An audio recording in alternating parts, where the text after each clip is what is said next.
Ladies, ladies and gentlemen, you are now listening to Rick Rewind That Radio. Rewind That Radio. You were listening to Rewind That Radio. You were listening to Rewind That Radio. You were listening to Rewind That Radio. You were listening to Rewind That Radio. You were listening to Rewind That Radio. You were listening to Rewind That Radio. You were listening to Rewind That Radio. You were listening to Rewind That Radio. Oh, what up? What up? Yo, it's Nikki Six right here with the new Knight Rider background. What do you think, T? Love it. Crazy, right?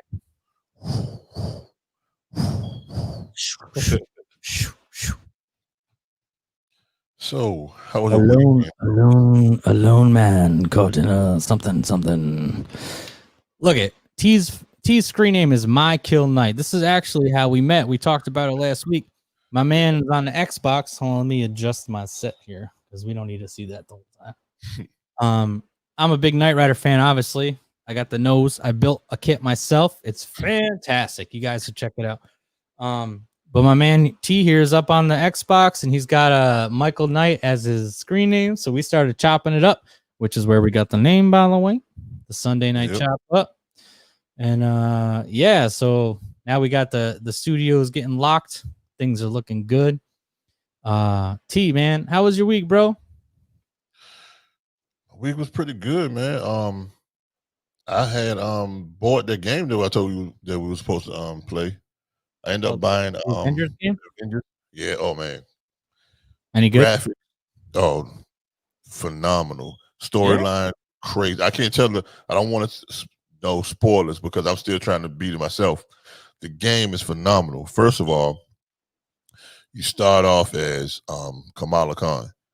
And then she'll get her powers and stuff. It's pretty good, man. From how she got her powers or whatever. And it's always a conspiracy or something behind all that bull. But let me explain about the graphics. So the graphics are so detailed. So when the Hulk is screaming, you can see the veins come out his neck. You can see the veins in his face, his hair. It looked like real hair.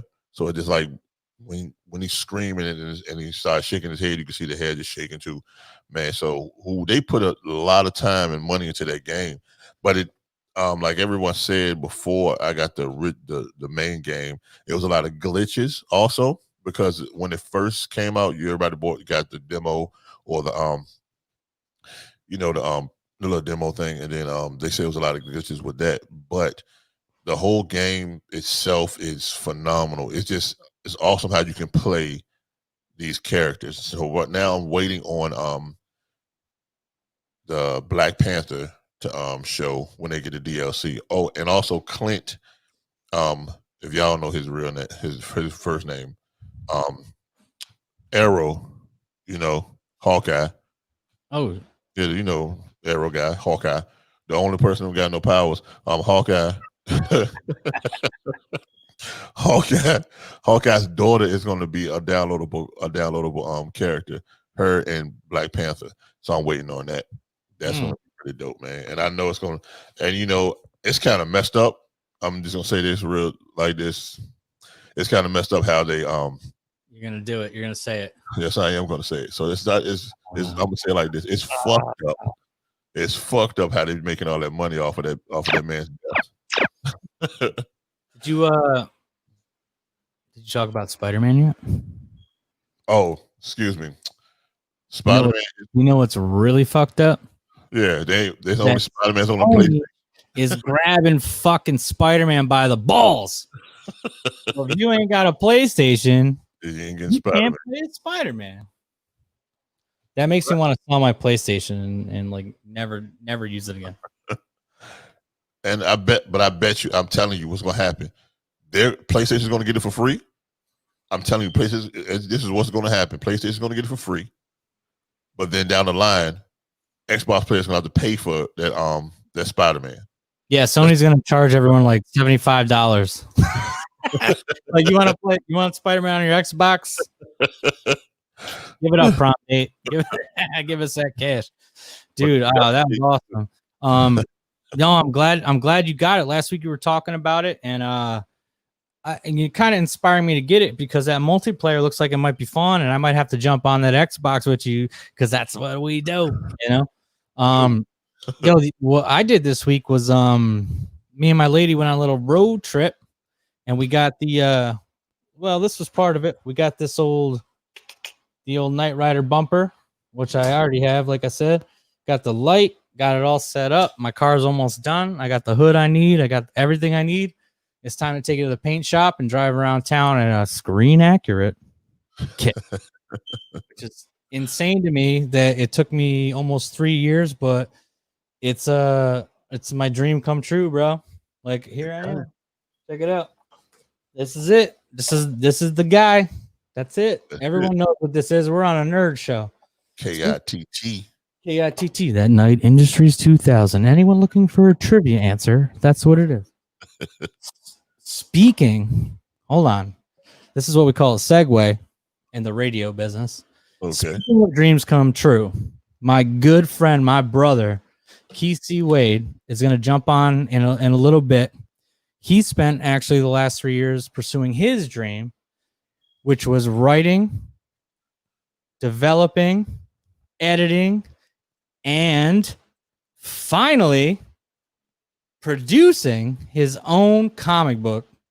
And that's what this show is about. It's all about nerdy stuff, being artistic, being creative, living your dreams. And my man finally dropped it. It came out this week. It's going to be available to purchase. He's going to come on and talk about it. It's amazing. And it's I can't wait for you to talk to him because I know you guys haven't really met yet. Yeah. But I think you're going to really love it. We're going to bring him in. And then, of course, from last week, I've been so excited about this since we talked about it. The 1990s X-Men cartoon as a live action movie using 80s and 90s actors fan cast. You got yours. I got mine. I let my buddy Keith in on it. He's got his. And we got the chat room. If anyone joins up, I don't know what they're doing right now, but you better text some people. And, dude, we're going to get into it. So, damn, it's going to be a fun episode. Yep. So we can bring Keith on right now. Let's do it. Bring Keith in. Yes, sir. Captain Wade. Here he is. Wade is on the bridge. What's going on, fellas? What's going on? There he is.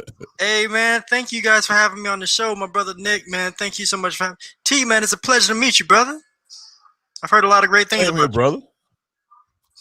Thank you. Same here, man. Heard about great things about you, man.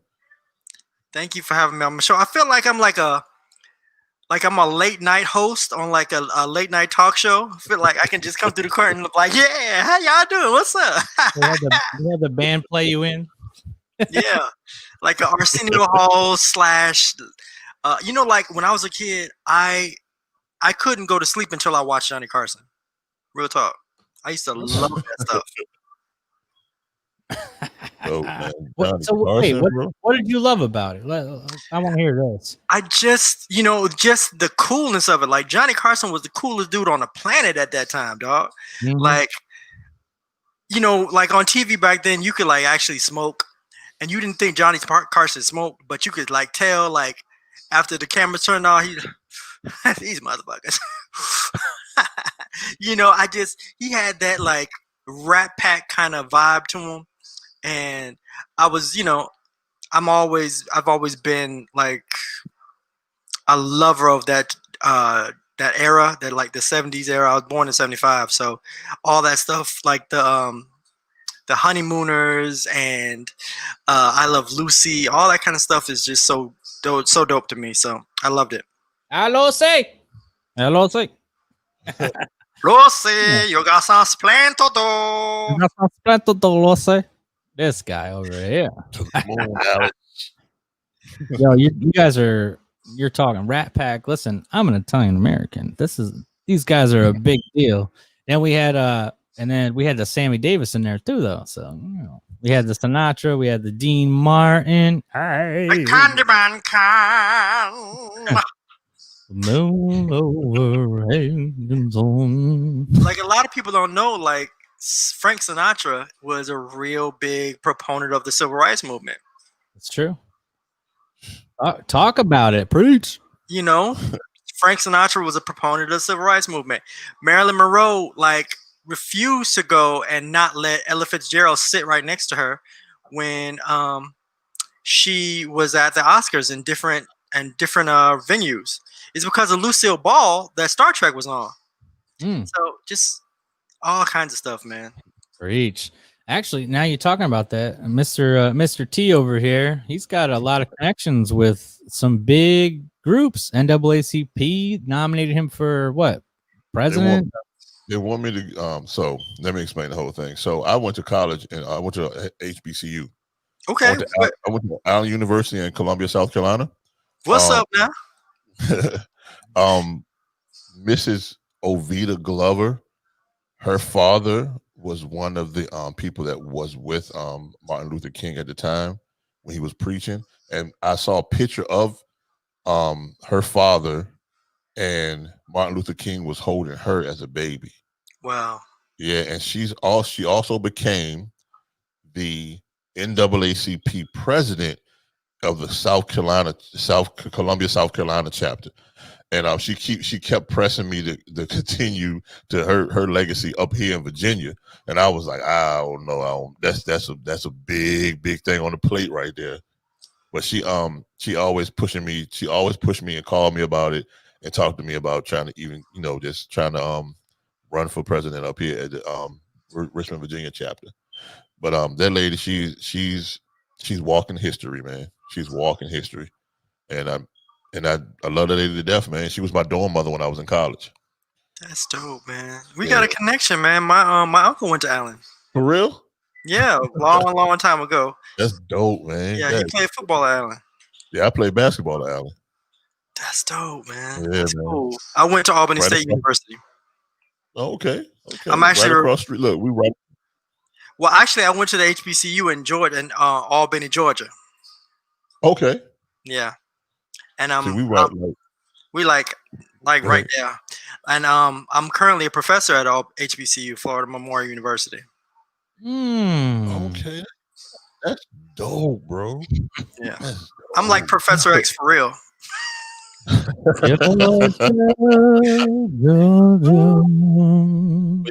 like when I went to college up there, we had so many other colleges around us because right across the street is Benedict College. Mm-hmm. So we right across the street from Benedict College and up the street from Columbia College, up the street from South Carolina. As USC. Yeah. We up the street from all those colleges, man. That's awesome, man. I need to get over there to Benedict because the former president, who's the president now, Dr.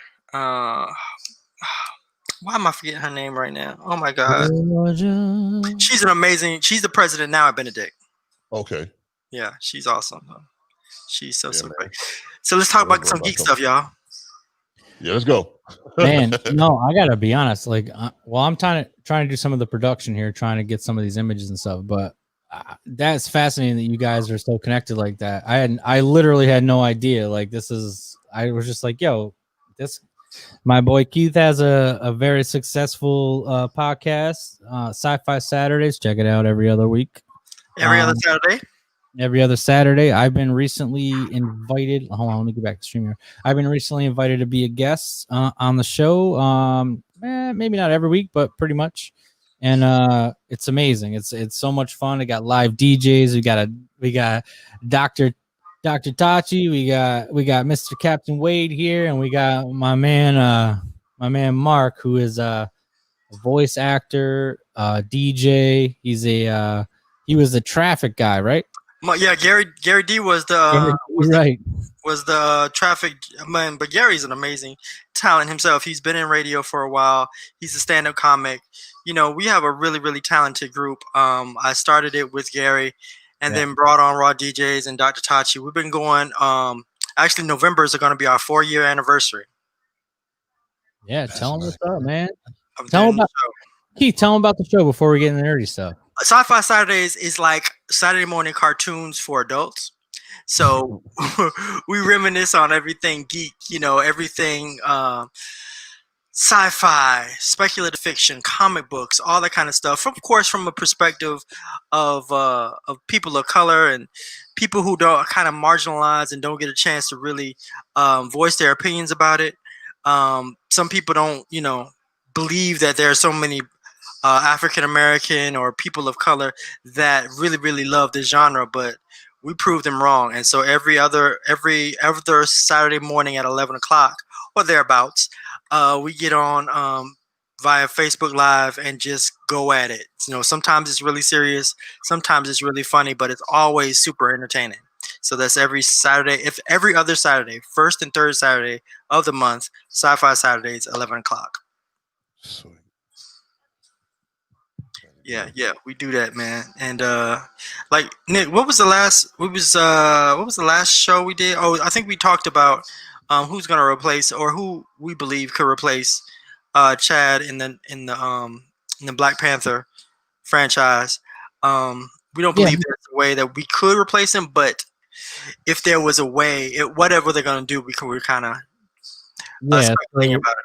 In the interest of not sounding like I'm repetitive, I kind of took our discussion and redid the show with T. So I brought it up that who I thought about being the new Black Panther, and you know who I picked, John David Washington. But it kind of worked out because last week the show we were talking about Denzel, and then I was like, hey man, well, let's talk about this. And actually, now that it's been a couple weeks, 2 weeks, I think, about two weeks and a little bit. Have you guys put more thought into it? Like, do you have like new potential casts, like a new potential casting, or even better? Have you thought of any directions a story could go that could keep Chadwick as T'Challa, but still move the MCU forward? Because as we know, the Black Panther and T'Challa specifically is a huge character in Marvel comic books. He is relatively new in the MCU, but in the comic books, what do they call him? Like there's some Future 5 or something. It's like, oh, he's part of the Illuminati. The Illuminati. Yeah. So it's like Mr. Fantastic. I correct me if I don't get them all right. Mr. Fantastic. Is it Dr. Doom? No, not Dr. Doom. So Mr. Fantastic, Reed Richards, the Black Panther, T'Challa, Namor. And who are the other two? Professor X and Iron Man. Yep. Okay. And from time to time, it's been Black Bolt as well. So. Okay, he's an Inhuman, which is actually ties into that game you were talking about, because Miss Marvel in the game is the first Inhuman, and they're setting that up. The reason they're putting that in that game is because they're going to bring it in the MCU real quick.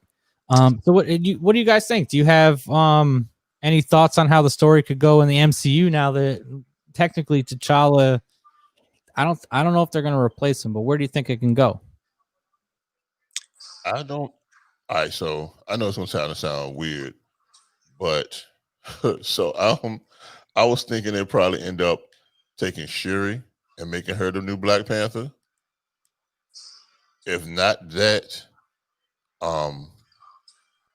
what I forgot the name of the dang man. The white Black Panther. The White Panther? Who was that? White Tiger. They might end up doing. I might end up putting him in there because they was calling the Winter Soldier. They was calling Bucky the White Tiger. Yeah. So they can probably fit that in there. I think they call him the White Wolf in the movie. Oh, White Wolf. Yeah, White Wolf is in the movie. Yeah.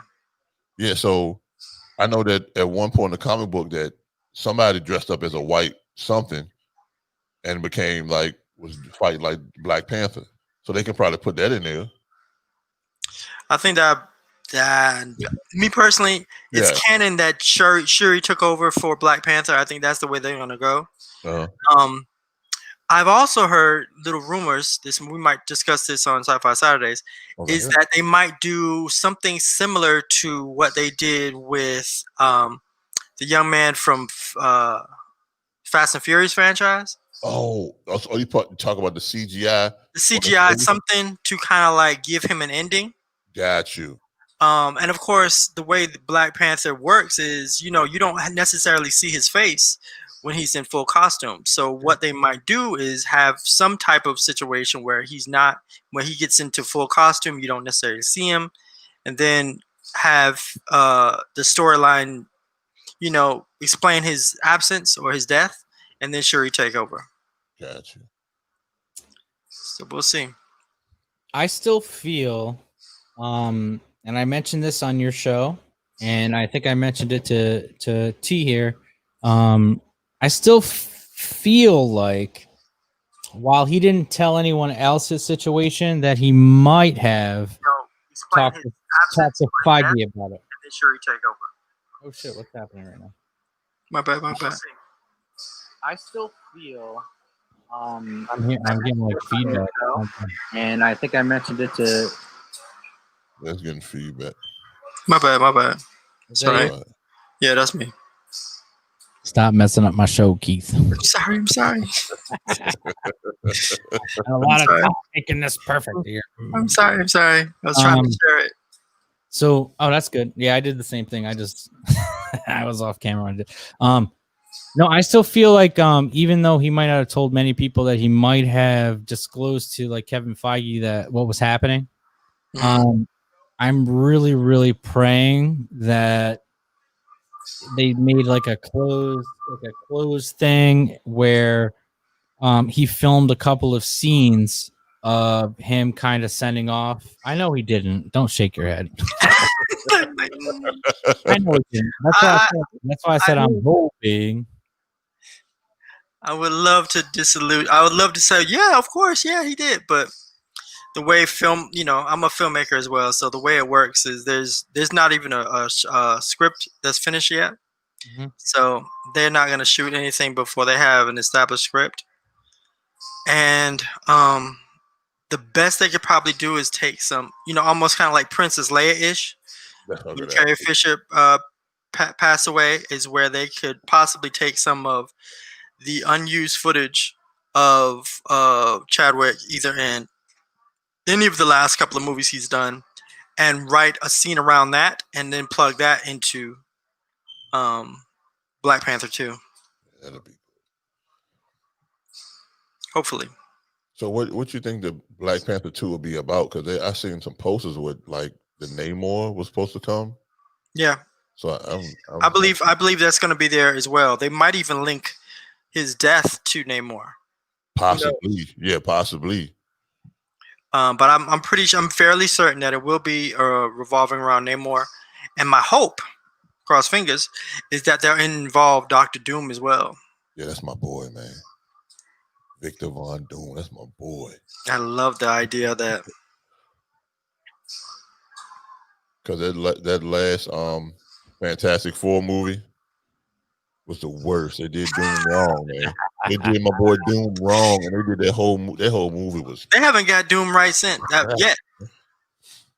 Yeah, I was so mad because that's one of my favorite bad guys, and I just don't understand why they can't do that right. They cannot do Doom right for nothing, bro.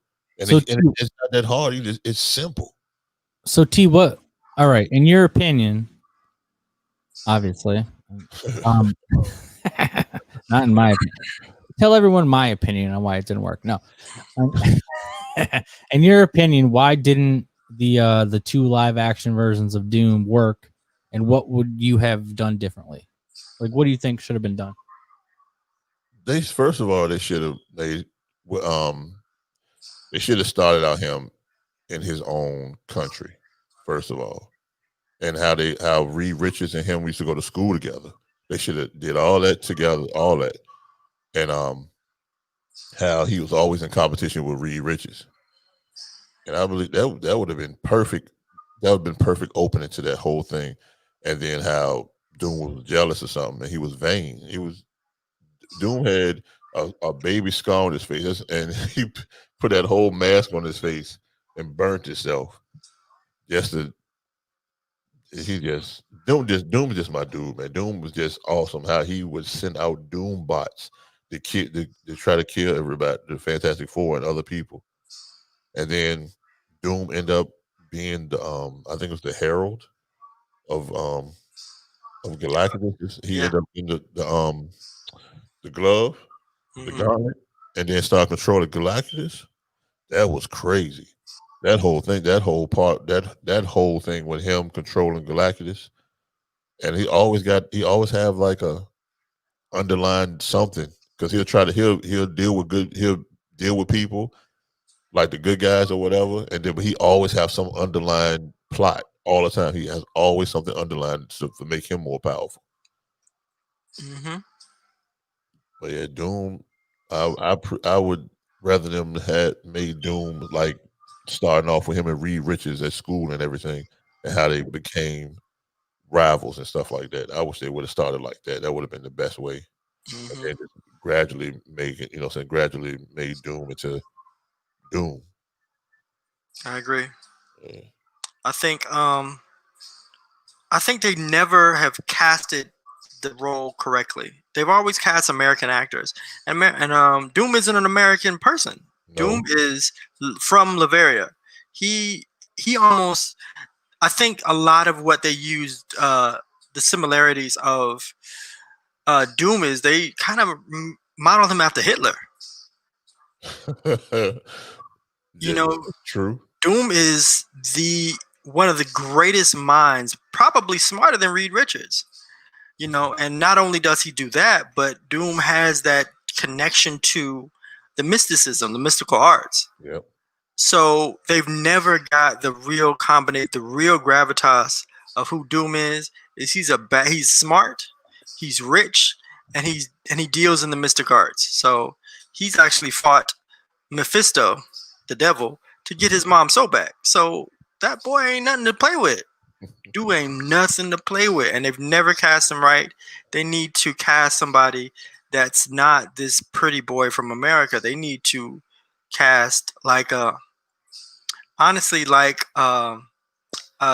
Gerard Depardieu or a Pierce Brosnan, somebody that has the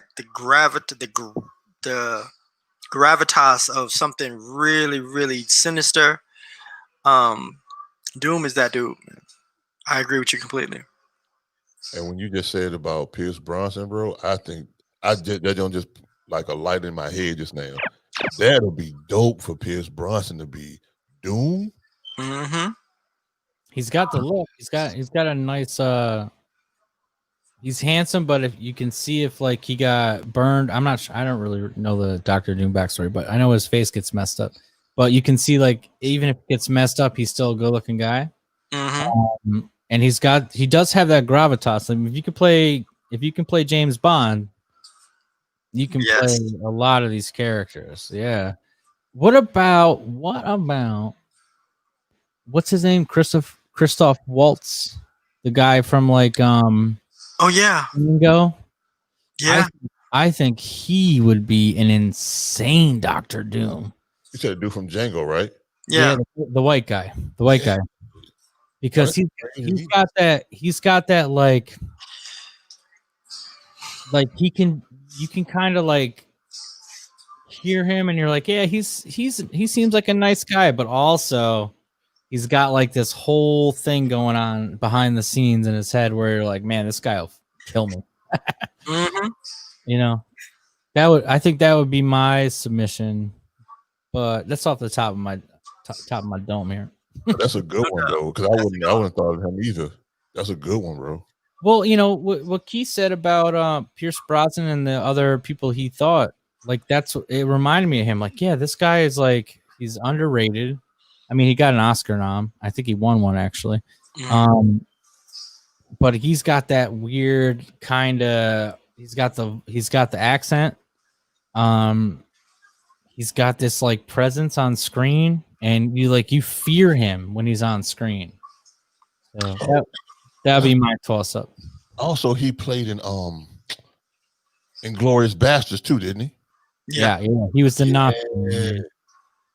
But he was scary Nazi too in that one because that's when the first scene that came on, right? Yeah, that scene where everyone's under the floor. Yeah. Oh yeah. Everyone's under the floor, and he knew it from the moment he walked in, and he just played them for that 15 minutes, however long that scene was, and then eventually he's like, "Yes, well, now I know everyone's behind under the floor. I can see the smoke coming up, or whatever, however he did." Have y'all ever seen No Country for Old Men? Yes. Ooh, yeah. Preach. Yes. You thinking Javier Bardem? Javier Bardem as Yo. Dr. Yes. Oh my God, bro. What? I'm just thinking about it now, bro. Oh my gosh, bro. Let me find my headset, dude. You just rocked my fucking world right there. Javier Bardem. That's I gotta fix my camera. I don't even know what's going on. Scary as hell, bro. Are you kidding me? Because he's sinister as hell, bro. Like he can level, he can play roles because he can level it out. You know what I'm saying? Be calm and everything, but then when it get down to it, he just he's scary as hell. Yeah.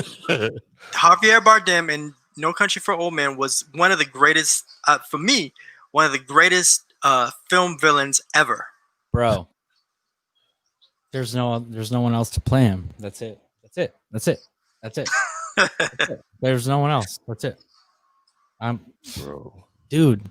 I gotta write that down now. Yo, T, who was the fan cast last week that your brother said that blew my mind? It was like Viggo Mortensen as somebody. Oh, what was it? You remember? I don't even remember, man. I don't remember. I'll remember at some point, but dude, that blew my mind. Damn. All right. Well, we're gonna the last half of this episode, we're gonna be doing some fan casting. So, what do you guys think about the Fantastic Four off the top of your head? Who do you think? It's clear that we need to get my boy John Krasinski and his wife for Mr. and Mrs. Sue Richards and Reed Richards. That's been like the big idea for a long time. Mm-hmm. So aside from that, which is obviously pretty well known, what about? Well, the thing can be anybody. But who do you think? I still think I think they should bring Michael Chiklis back as the thing. I thought he was amazing. I thought he was amazing too. But he's gotten a little long in the tooth. My suggestion, and this might be a little unconventional, but John Cena.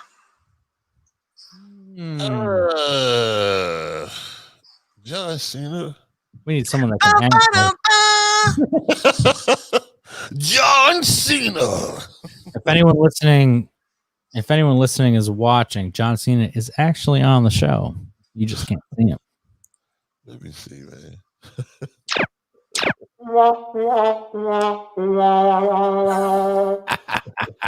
It's just my unsolicited opinion, but I think John Cena hasn't been given the just due. Like I can't remember what movie he was in that was just funny as hell, and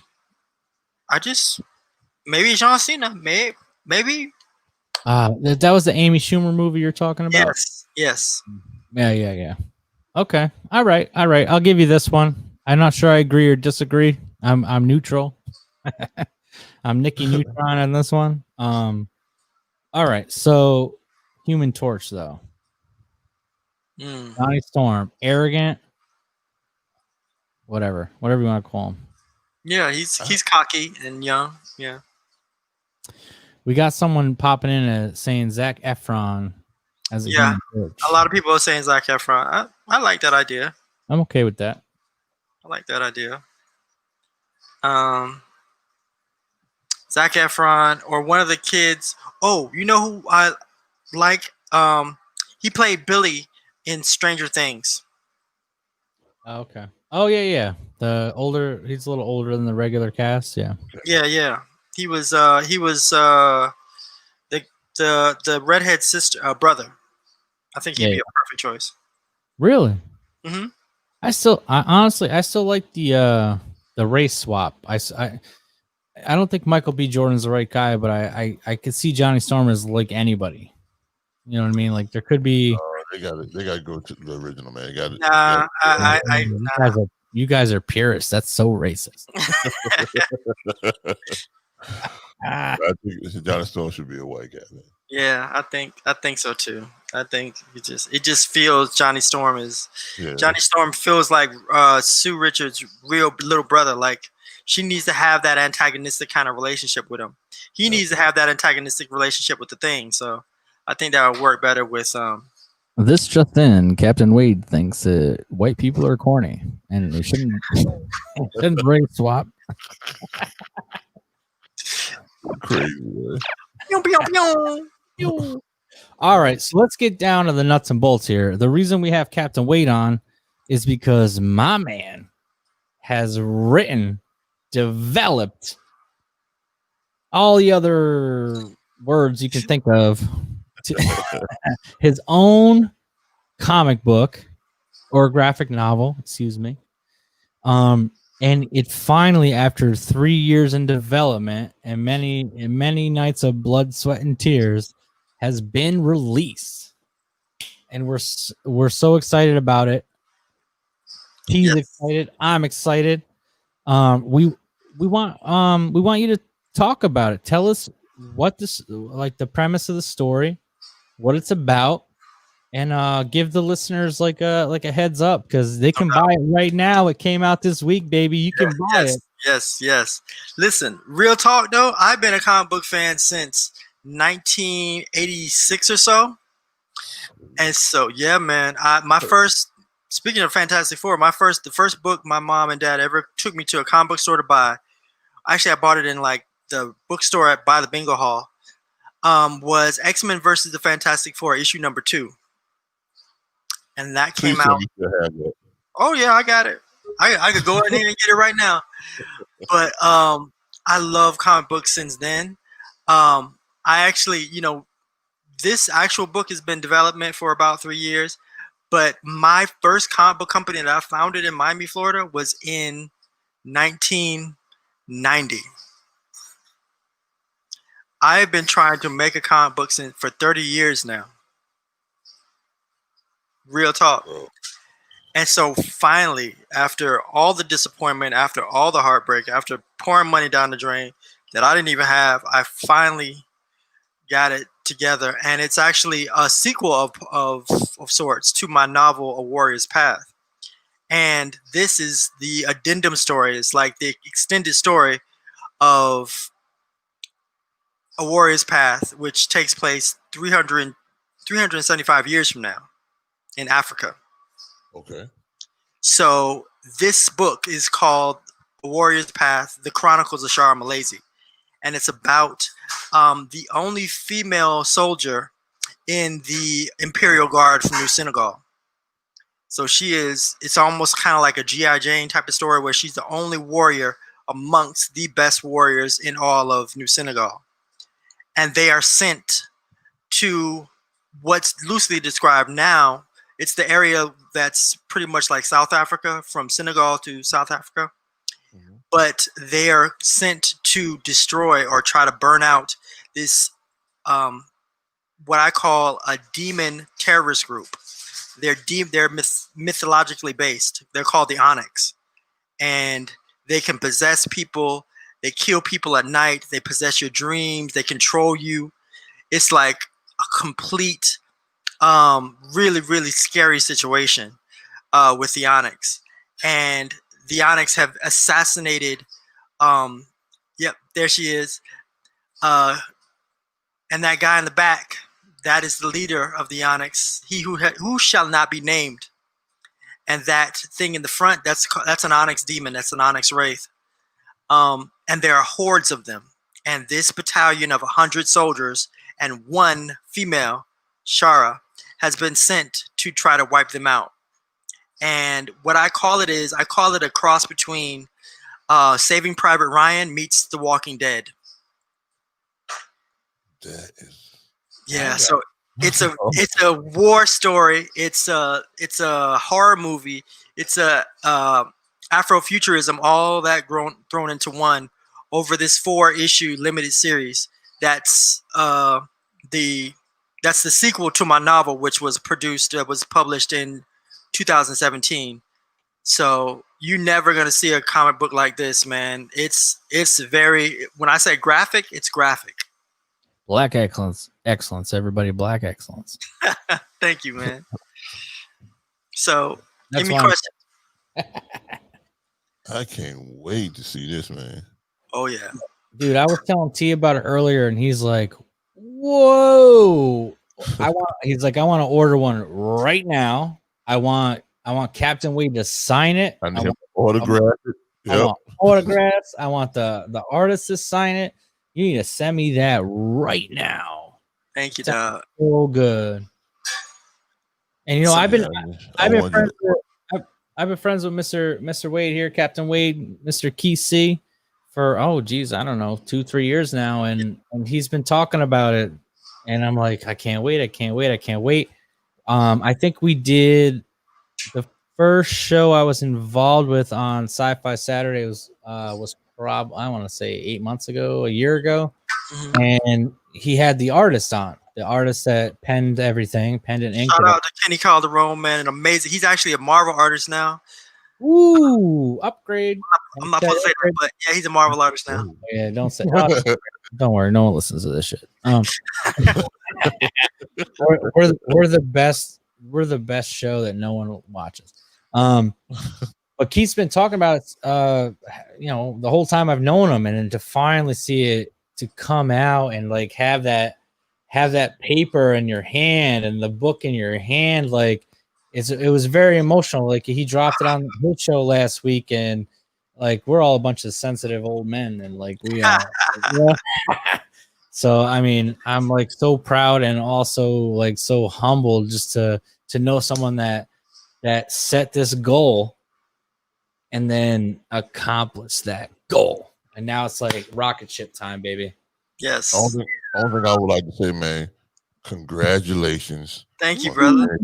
It's your goal, man. And look, it's a lot of people out there that start something and then just give up. I'm so proud of you not giving up, bro. For real. Yeah. Thank you for not giving up, and so we can have this this comic book out here for the masses, man. I appreciate you not giving up, bro. Because like I said, there's a lot of people out there that want to do things and they give up. They're not understanding that sometimes you gotta go through a lot of bull, you know, to just get where you need to get to. But I'm like, dog, I'm really proud of you, bro. I appreciate you. Man. Thank you so much, man. Let me tell you, I don't. This is kind of like the first kind of interview that I've done about it. But when I say like me and my best friend Bruce Gary, we've been struggling to try to do this for 30 years, dog. When we were kids, we the movie's coming. Listen, when we were kids, we would get on. I'm from Miami, so we would get on the 83 bus and travel to different places, looking for different artists to do it. And we, like 14 years old, we filed all our incorporation papers, and we're gonna make a comic book company, and we're gonna do it. We saved up a little money, and we was going to do it. We was like determined. And every place we went, we would pay. We pay different artists, and they take our money, and we'd buy all the materials, and we give it, and we failed over and over and over again. And my failure constantly, I said, you know what, maybe I should do something else with my writing. So I became a journalist, and I studied journalism, and I actually was a journalist for a long time, like in high school and in college even. And I actually wrote for Channel 7 Fox News as a journalist. And my writing just continued to develop. I became a filmmaker. I wrote movies. I became a playwright. I got nominated for a Pulitzer. I just continued to write. My failures as a comic book creator propelled me into other aspects of my writing and helping me develop my writing. But and I wrote a novel, The Warrior's Path Alpha, and I thought like that was it. Okay, I'll just write the novel. I'll just write the movies, yada yada yada. But then, because I still love comics, I was involved with these guys called Creature Entertainment. Really, really amazing dudes. They have a comic book store called The Goblin Heist and a comic book company called Creature Entertainment. And I was in a couple of their films. So it's like this long lost love that I found again when I got introduced to them. And so I thought about, like, damn, maybe I should revisit trying to do my comic book again. And the guys at Creature introduced me to some of their artists. One particular brother was named Kenny Calderon. So me and Kenny clicked, and I said, man, what do you think about doing my book? And he said, you ain't said nothing. Let's go. And so next thing I know, Kenny popped out pages, and I started getting my little ducats together and paid him. And then he said, oh, well, I'll introduce you to this guy and introduce you to this guy. And before I knew it, it formulated like, oh my God, this is really going to happen. And Kenny really was the superhero of that book, because he said, I'm going to do this for you. I give you my word. And it took a year, actually, from the time that I hired him to the time, a year and a half, to the time he finished the actual pencils and inks. And then this amazing sister named Cindy, she came in and did the flats for the colors. A guy by the name of Daniel Delinsky and Nico Cruz, they came in and did the finishing colors.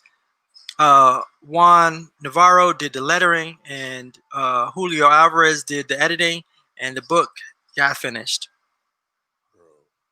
So I'm just supremely thankful for Kenny and Creature Entertainment and all this really entire crew that brought this book to life. So y'all asked me something about it. Y'all asked me about the story. Y'all asked me, let's rap about it, dog. I can't wait, man. I really want to read that whole thing. Do you have the novel? The novel you said is a novel before that also? Yes, the novel A Warrior's Path Alpha is available on Kindle and Amazon right now. You can go and get both from awpthenovel.com right now.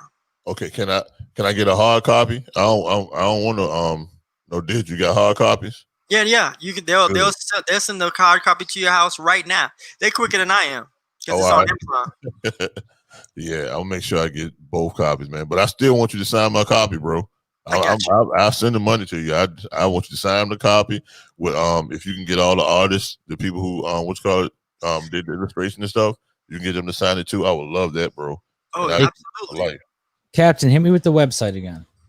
awpthenovel.com. All right, here we go. Boom. awpthenovel.com, man. It's like, baby. There it is. There you go. You can go right on there. And here's the crazy thing about the whole producer Nick on the clutch. That's what's up. Producer Nick be getting it, baby. Listen, here's like the complete, like a lot of people, we didn't get a chance. Like it came out like 3 years ago. But what A Warrior's Path Alpha is it's a book and film in one. Okay. So as you go through the book, you'll see different like little hyperlinks. And when you click on the hyperlink, it takes you directly to awpthenovel.com. And there's a filmed cinematic scene that plays to illustrate what's happening in the book. So you go from word to movie throughout the book. That's dope. Well, look like I'll be online looking at it too. It's like this crazy creation, and I got my godmom, who is probably one of the best, the most famous and most recognized TV moms in television history. Jo Marie Payton plays a 120-year-old time traveler from the future. that comes back to tell me the story. When she tells me the story, she says that everything that I write in this book, 375 years from now, will come to pass. So that's what a warrior's path is all about. That's dope. Dope. I can't wait, Bro. I need it now. Do I got the URL right there, Captain? Yes, sir. Hell yeah. So listen up. If you're in the if you're watching the show, you're in the chat, type that in. I don't know if you can click it. I was gonna say click it, but I don't know. Type that in, order the book. I think there's a very, very limited amount of copies left for now. You can order the book and the comic book. They're together. So the book I think is like $15, the hardcover. Okay. And the comic book is $8. You can get both. What a bargain. What was I about to say to you? Yeah, the novel you can get, like it's on Amazon, so they'll send you that. Okay. The comic book, I only have 25 copies left. For now. I sold out, and then something happened. I messed up. I didn't get a chance to send it to. I had to send it to in time. But so I have, 25 copies available right now. Those are my friends and family copies. And in October, you'll get the massive release with a bunch of surprises and everybody that can buy the book. Then those copies will be available in perpetuity. But yeah, man, the Chronicles of Shar Malazi is the sequel. That's the comic book. It's off the chain. Like my daughter read it the other day, and she said, "Oh, Papa." There was one particular part where she was like, "Papa, that's graphic. I'm just a little bit unnerved by that." I'm putting in my ask to be the white male character in the book. You need to read the novel, man. I know we don't exist. I know we don't exist yet. No, listen. It's 375 years from now in Africa, where Africa is now the center of, like, basically America is the center of the world right now. Africa is what America is right now. And everybody has gravitated there. So there's white folks, there's Latin people, there's all kinds of people in Africa. I want to be a white folk in Africa. Here's a great question from the chat room. Did you build the storyline over 30 years or just a short period of time? That's a great question. I first published A Warrior's Path in like 2006 under a small company called Infinite Possibilities Publishing, right? They did not promote the book. So I took a couple of years off and I developed it more. And in 2017, I came out with the A Warrior's Path Alpha. So based from A Warrior's Path Alpha, I took part of the story, which is Shar Malazi, and I gave her her own comic book. So I've been developing A Warrior's Path for about, I want to say 15 years. So yeah, I've been developing the storyline for about 15 years. Okay. Yeah, it's a huge universe, and Is that all just 15 years? Huh? Is that all just 15 years? Oh, yeah, that's all. Just 15. It's Hey. nothing. It's 15, nothing. 14. Hey, it's nothing. It's no big deal. 15 years? That's no big deal. It's a drop in the bucket. It's a drop in the bucket. Oh, you want to count the sand on the beach? You count the sand on the beach. But yeah, man, Shar Malazi, the Chronicles of Shar Malazi, it takes place, it's all about her journey. And I felt like besides Storm, besides Vixen, besides some of the other ones that that may be known and maybe not known, there needed to be a superhero that looked like my daughter. Ooh.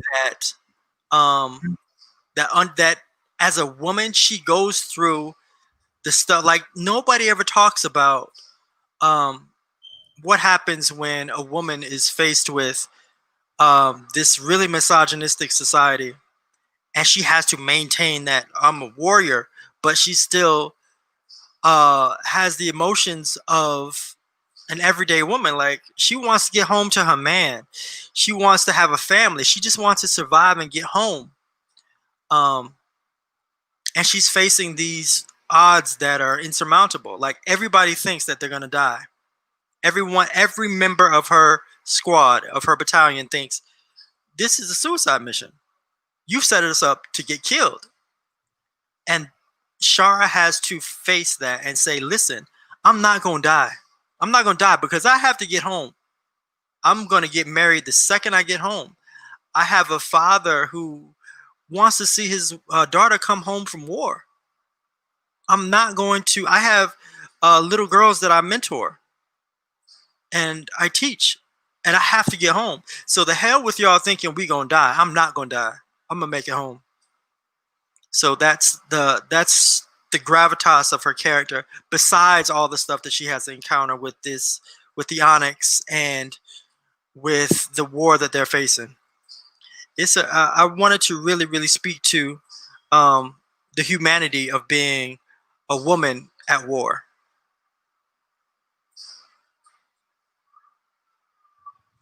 Oh yeah, man, that's deep. Yeah. Man, because I got a daughter, and you just, I was just like, wow. Yeah, man. I switched it up, man, because her fiance, who is the main character from A Warrior's Path, Okay. the novel, her fiance is a dishonor ward. They used to be in the Imperial Guard together, but because of circumstances, his family got dishonored and they kicked him out. So now he has to stay home and watch her go off to war. And so there's this the struggle is, do I tell my woman not to do something she's trained for and sacrificed her blood, sweat, and tears for, while I have to sit back and watch her? So there's an aspect of their relationship. And that's just like a role reversal, man. It's Yeah. like a role reversal, man. That's like, you know, saying like men going to war. Mm-hmm. And like Iraq war and stuff like that. That's awesome, bro. Yeah, man. So Shara is all those, she speaks for, and some of my cousin is an army. She's in the army right now. Some of my best friend, Shireen Park, shout out Shireen. She was in the army for 12 years. So I definitely I'd never said this before, but Shireen, yeah, you kind of inspired the character because she's my best friend, and she was one of those people that right out of high school went to the army. And I graduated in 1993. So we were just coming off the first Iraq war. So I was really scared for her. But she went overseas with, like, I'm going over to defend my country. Like, wow. Like, that kind of bravery, that kind of power, I just admire the hell out of. So that's awesome, man. So I can't wait. I can't wait. What you thinking of? Thank you, Big T, man. Thank you, bro. I can't wait, bro. But like I said again, bro, I really admire you, man. Just you, many years that you had this in your mind, and you just like, I'm gonna do it, and you stuck with it, even though you went through them hard times and you lost money, and you know what I'm saying, and people took from you, and then you just never gave up, and that's the best thing that's the best thing, bro. You never gave up, bro. You never gave up. And I just want to make sure when anybody watching this show, whatever, don't give up on your dreams, bro. Don't ever give up on your dreams, because then what you gonna do what you gonna do? You're just gonna like, oh, I wish I could. I wish I shoulda, coulda, woulda. Mm-hmm. Don't ever give up on your dreams, bro. I don't care how old you are. You can be 30, 40, 50. Don't give up. Don't ever give up on your dreams. Real talk, brother. Real talk. That's yeah. I think my homeboy was asking me, and I think Nick and a lot of my friends was asking me, like, do you want to make $1 million off this? And I'll definitely take it. But the idea that I just got it out there, that it's now available for to come to somebody's house, and that I can get this story out. That's all I would hope for. That's all I've been praying for. Like, just get the story out, and God, you take it where you want. But once we get the story out, I feel like I've accomplished it. I've accomplished what I want to. And there's like 3 books, there's 3 novels, there's 4 comic books, whatever. If I can just live long enough to get all that stuff out, man, I'm good. Bro, that's like I said, man. I just admire you so much now, bro. Bro, you never gave up, bro. You never gave up. I bet. Hey Nick, were you gonna show some other artwork from the book? Nick, you there? Where is he? Well, you know, it's a new format, so there might be some technical difficulties. What do you want me to show, and then I'll no. Just it's up to you. It's up to you, man. If y'all want to ask questions about it, I'm here to geek out, man. Well, you sent me a couple things. Why don't you talk about one of them, and then I'll pull it up. I'll try. All right. The main antagonists of the book and the comic book are these beings called the Onyx. Mm-hmm.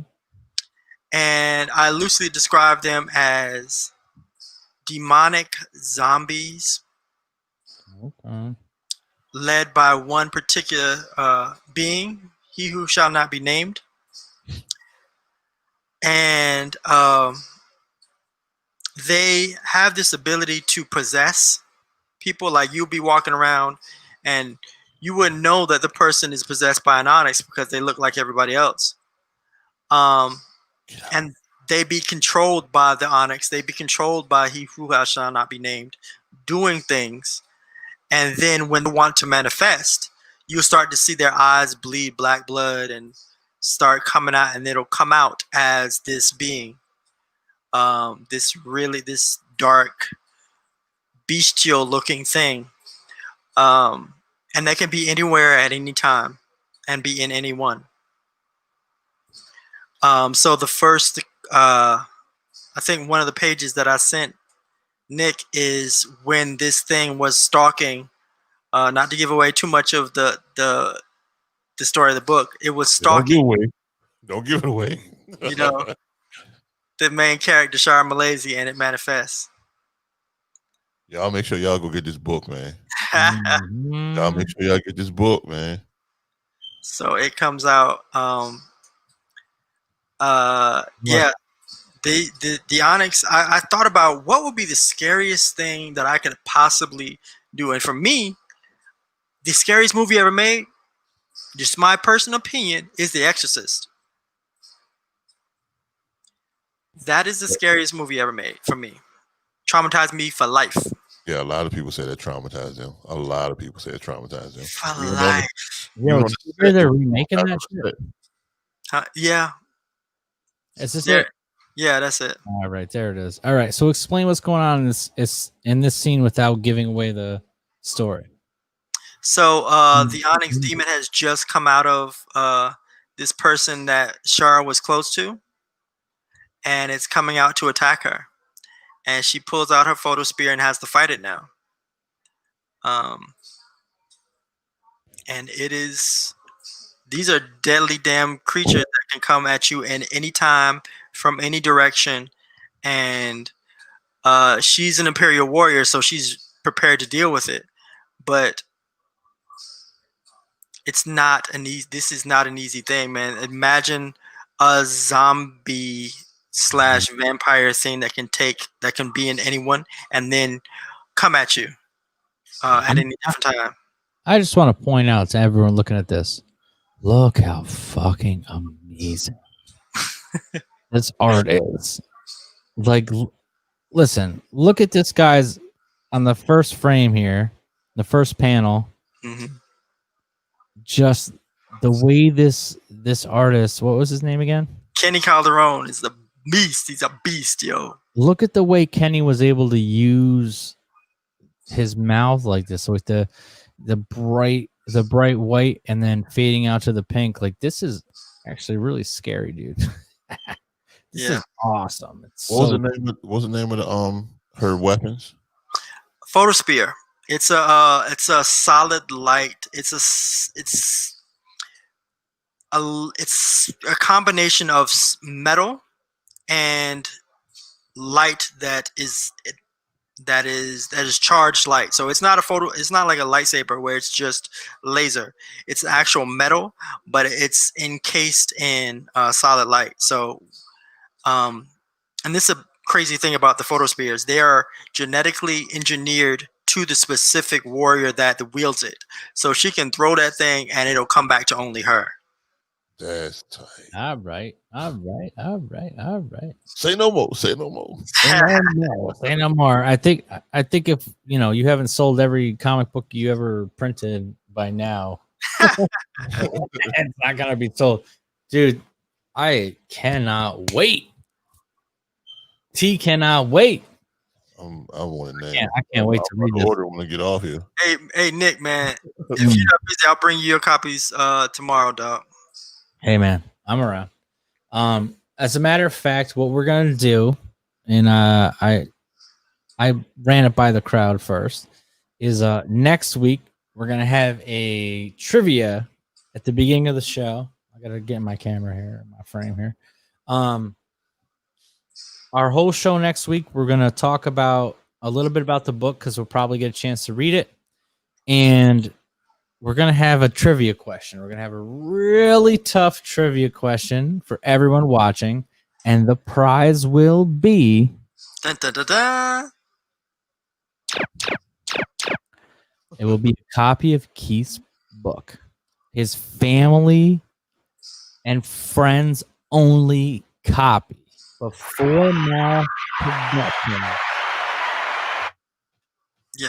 So y'all motherfuckers better stay tuned and get on this because you're gonna get the first edition. Let's all remember. Kevin Eastman and Peter Laird thought their shit was a joke, and they released 200 copies, and those motherfuckers are worth $100,000 right now. Ninja Turtles 1. Keith spent 15 to 30 years developing his story. He's not taking it as a joke. Yeah. These are going to be worth $1 million. And if they're not, well, fuck you then. Oh, well. They is what they is. We did it, shit. All you got to know is it's amazing. It's incredible. The artwork is incredible. The story is incredible.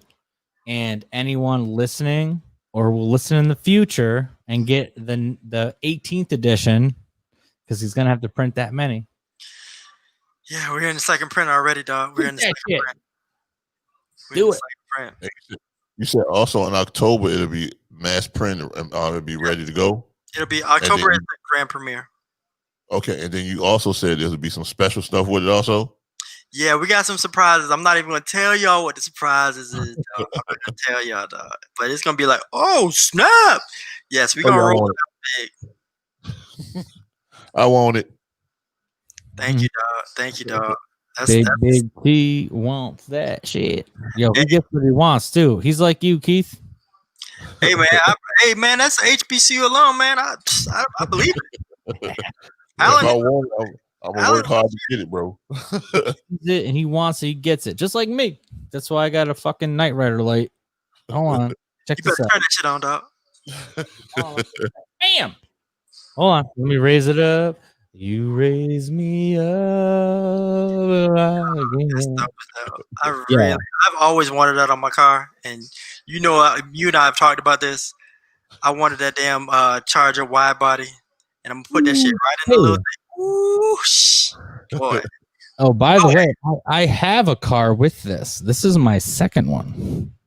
You gotta make that car black, dog. You gotta make it black. Dog. Yeah, that's been the consensus. That shit'd be dope as hell.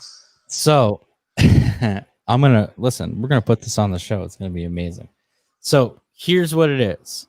This is Nikki Six, Sicky Nix. You call it what it is. I'm Mr. Mykill Knight, Mr. T, Mr. Big Terrell, my boy from Virginia. I'm with Captain Keith C. Wade, the professor. The professor. The comic book artist. What we're gonna do now, we talked about it last week. This show can run 2 hours. I don't give a fuck. That's how it's gonna go. I got my best friend in my life growing up on the line.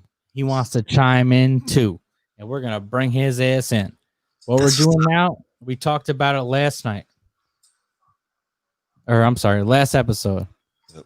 What would happen if they made the 1990 X-Men cartoon into a live action show? Who would they cast? Who would you cast? I'm going to tell you who we're going to cast. I'm going to toss it up first to Mr. Mykill Knight. We're going to go through the main cast. Correct me if I'm wrong. We're going to have Professor X, Magneto, Cyclops, Storm, Jean Grey, Jubilee, Storm, Wolverine, Jean Grey. Keep going. Wolverine. Come on. Gambit, Rogue. And we're gonna fan cast the whole show. I want to start off by saying there's a couple of people that are absolutely undeniable. There's no way to argue it. I remember reading a wizard price guide. I don't know if T knows this. Maybe Keith does. I remember reading a wizard price guide or wizard magazine where they fan casted in like 1995, and their choice in 1995 for Professor X was Patrick Stewart. Now we're talking 6 years before the show or the first X-Men movie came out, and I think across the board, there's no one that you can really pick. What do you guys think? Right? Am I right? I beg to differ. Wait a minute. Uh-oh. We gotta wait a minute. A dissenting opinion. Weird something going on right now. All right. Well, that was gonna be our everyone knows, but hey, Captain. Okay. Hey, Captain. I want to be the.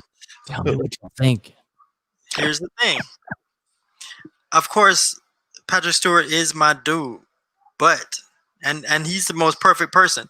But I submit for your pleasure, Ben Kingsley, none other than Gandhi.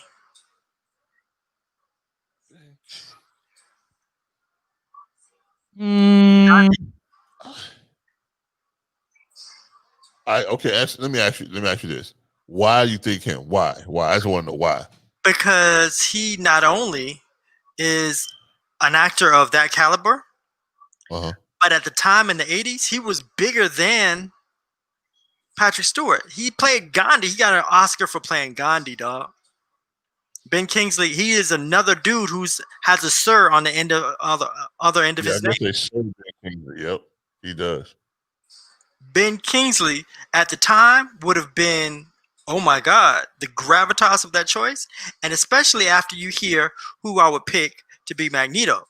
All right, Ben Kingsley and this dude. Shut your mouth. Shut your mouth right now. Okay, look. So this is the reason why. I said Patrick Stewart. So hold on. That's why I'm like. See, I got a curveball. You ready? My buddy John called in from New York. Okay. He just told me that Captain Wade just nailed it. I'm gonna bring him in, and then I want you to tell me why Patrick Stewart, and then we're gonna run with this. Okay. I don't think he has video, but who knows? Yeah, I got a video problem going on, but you guys hear me? Yes, sir. All right. Yeah. Yes. All right. What's up, guys? Hey, Keith. By the way, awesome idea. I'm definitely getting that book, brother. That is amazing, and dude, awesome. Dude, you sold me in that story. I'm all over it, man. Thank you. That is great. All right.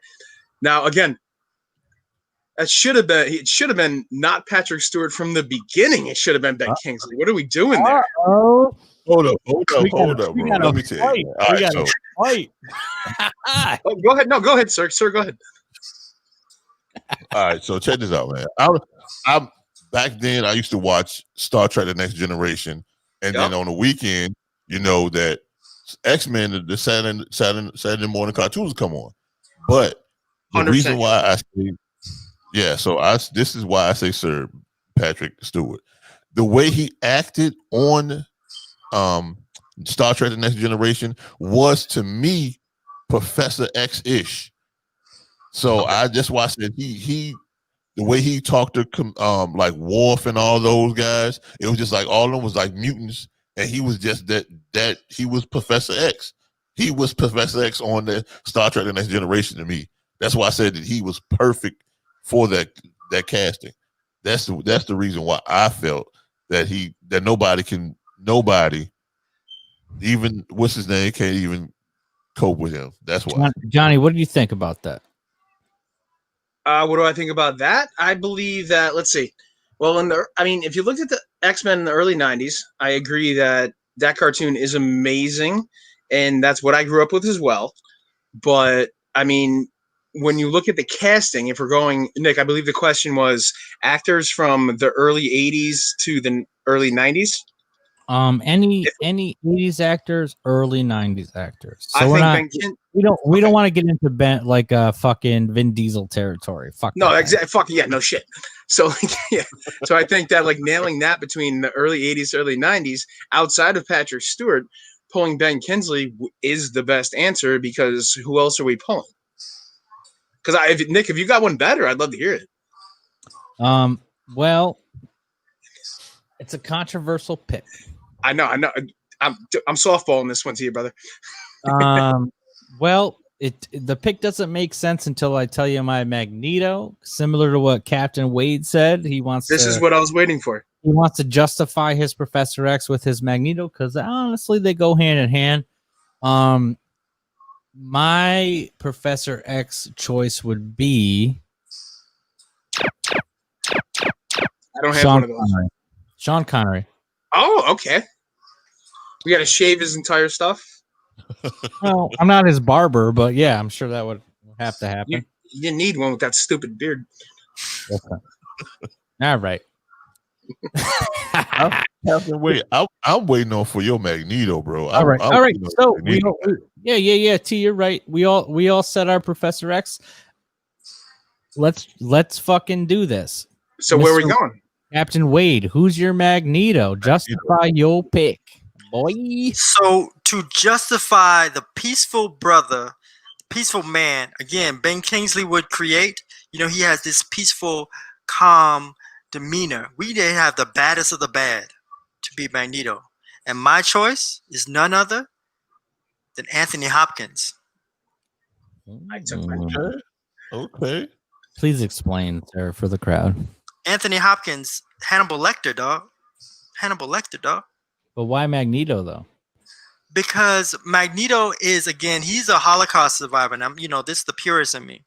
He's a Holocaust survivor that is, and I think a lot of people get the comparisons to Malcolm X very wrong. He wasn't Malcolm X. Malcolm was about defending yourself. Yeah.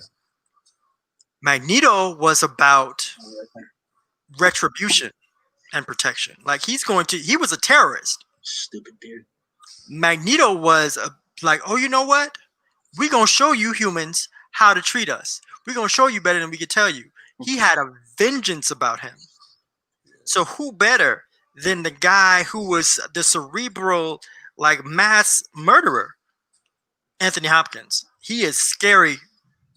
So you have to create the dichotomy of somebody who wants to peacefully coexist with humans, i.e. Ben Kingsley, the creator of, when we think about who Gandhi is, we don't even see the real Gandhi. We see Ben Kingsley.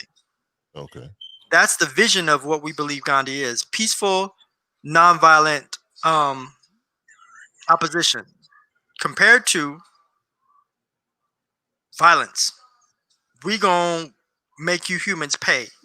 And when we think about violence, when we think about scary, we think about Anthony Hopkins. I could just still see him in that cage. Like, I'll eat your liver with a side of flava beans and a nice Chianti. Chianti. Did everybody just do that? Yeah. Yeah, we can all be that guy. Yeah.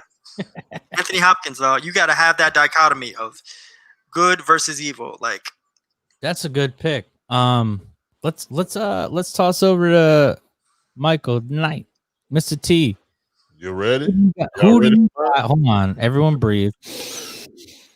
Like my girl says, in through your nose, out through your nose, or some bullshit. I don't know. Bend over. Y'all ready? Are y'all ready? yeah. Who's your Magneto, bruh? Bro. Daniel Day-Lewis, bro. Ooh. Daniel Day-Lewis. I'm gonna give you why I say that. If you ever seen Gangs, what I think it was Gangs in America or something like that. Gangs in New York. Gangs in New York. Bro. Never heard of it. Never heard of it. Gangs in New York, right? Bro, that movie right there, the way that he acted, like when he was for his people, that's why I don't think I saw was mutants behind him. That when I was thinking about it, but he was fighting for his people and how the way he acted. And he'll be calm. Time out. So you're telling me when you watch Gangs of New York, you saw Day-Lewis leading a fucking pack of mutants? Bro, the Brotherhood to me. Yo. Oh boy.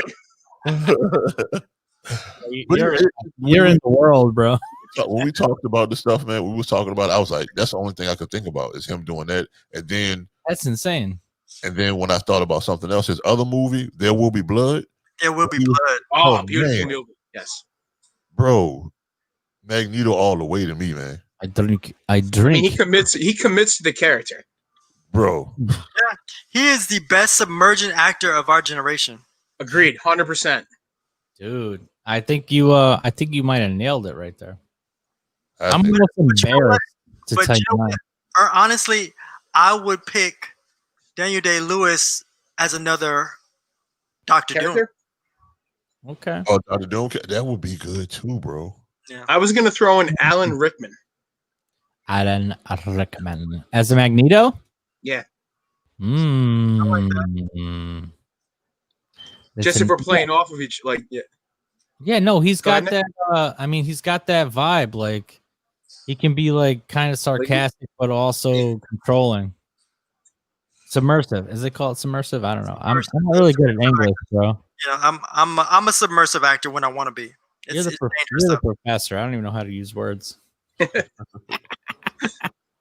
All right, Johnny. Who was yours? What'd you say? I was gonna say. I just said it. Alan Rickman. Alan Rickman. All right. Well, okay. So I feel like T kind of won this, but I'm gonna still submit mine.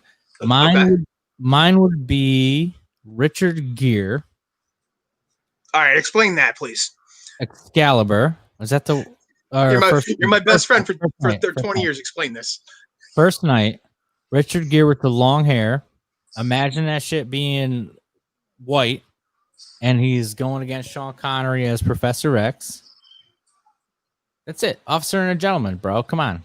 Yeah, I've seen the movie, bro. I just can't see. I can't see him. Richard Gere.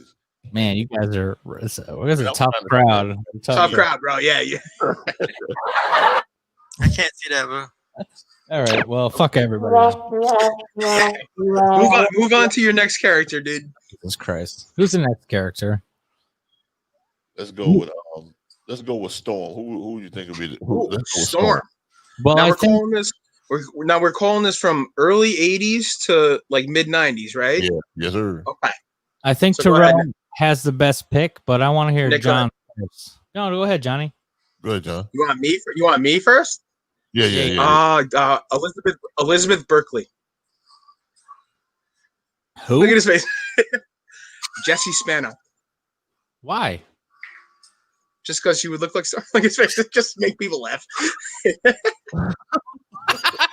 You trolling motherfucker. Get out of here. Get out of here with that shit. All right, T. You just Come on, you popped this on me pretty quick, brother. But go ahead. You're Yeah, I lucky mean, I'm here. I told him about 15 minutes ago. Yeah, you're All right. lucky I'm here, brother. But go ahead. No, I enjoyed it. I enjoyed this. Go ahead, guys. I love it. I got you. You ready? Y'all ready? Hold on, because I know. Listen, so there's a couple of picks that are like no brainers, and T's got. I mean, half of his cast is no brainers. Not because I y'all thought are of them. prepared for this. Shut up. Well, no, he told me. I asked him to send me his shit. He wanted it to be a surprise, but I didn't want to copy him, so I wanted to be different. But some of his picks were literally like, yeah, obviously, duh. All right, so go ahead.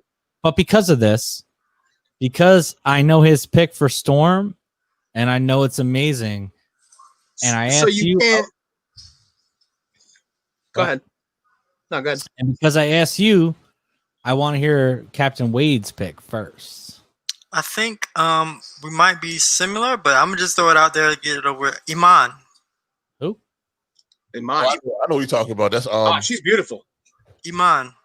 yeah. That would be awesome. But Yeah, who that is? You don't know. Nick, She was actually seriously?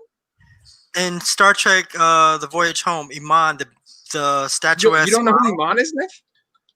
All right. Yeah, you better No. Google some shit. bro, even the person I'm going to say, she even looks like her, bro. She even looks like her. Go for it. I want to hear Keith's why. What movies was she in that she She was in Star Trek The Voyage Home. Mhm. She is actually African. Yep. Oh, okay. She Hold is on. Is that David? It's not David David Boyd. Bowie's wife, yeah. Okay. All right. Okay.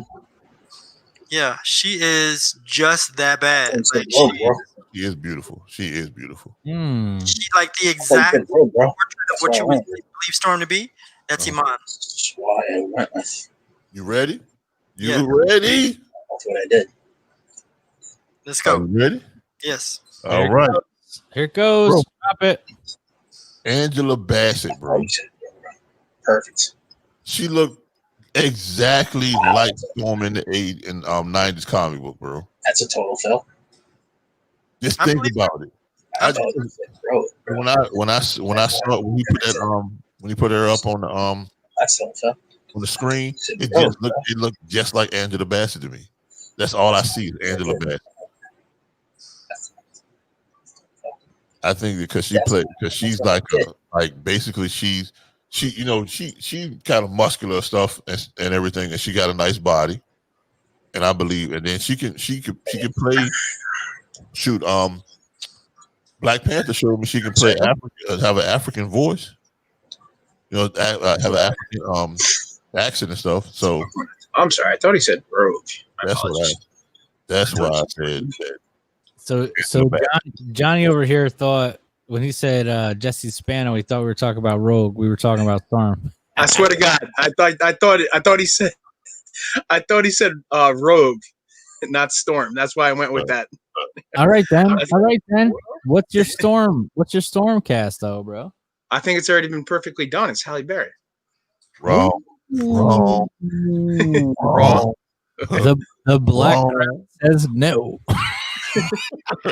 The Apollo is rushing you off the stage. Wrong. That wasn't racist, but Halle Berry, bro. I just dealt with it. I didn't think she was a good fit. Well, to own. So we're talking about an actor to actually own like the role, right? Or just we're talking about a person to play the. Okay, like again, I just got involved in this about 15 minutes before this. You good? So Nick, could you bring up a picture of Iman? Could you Google it and find her?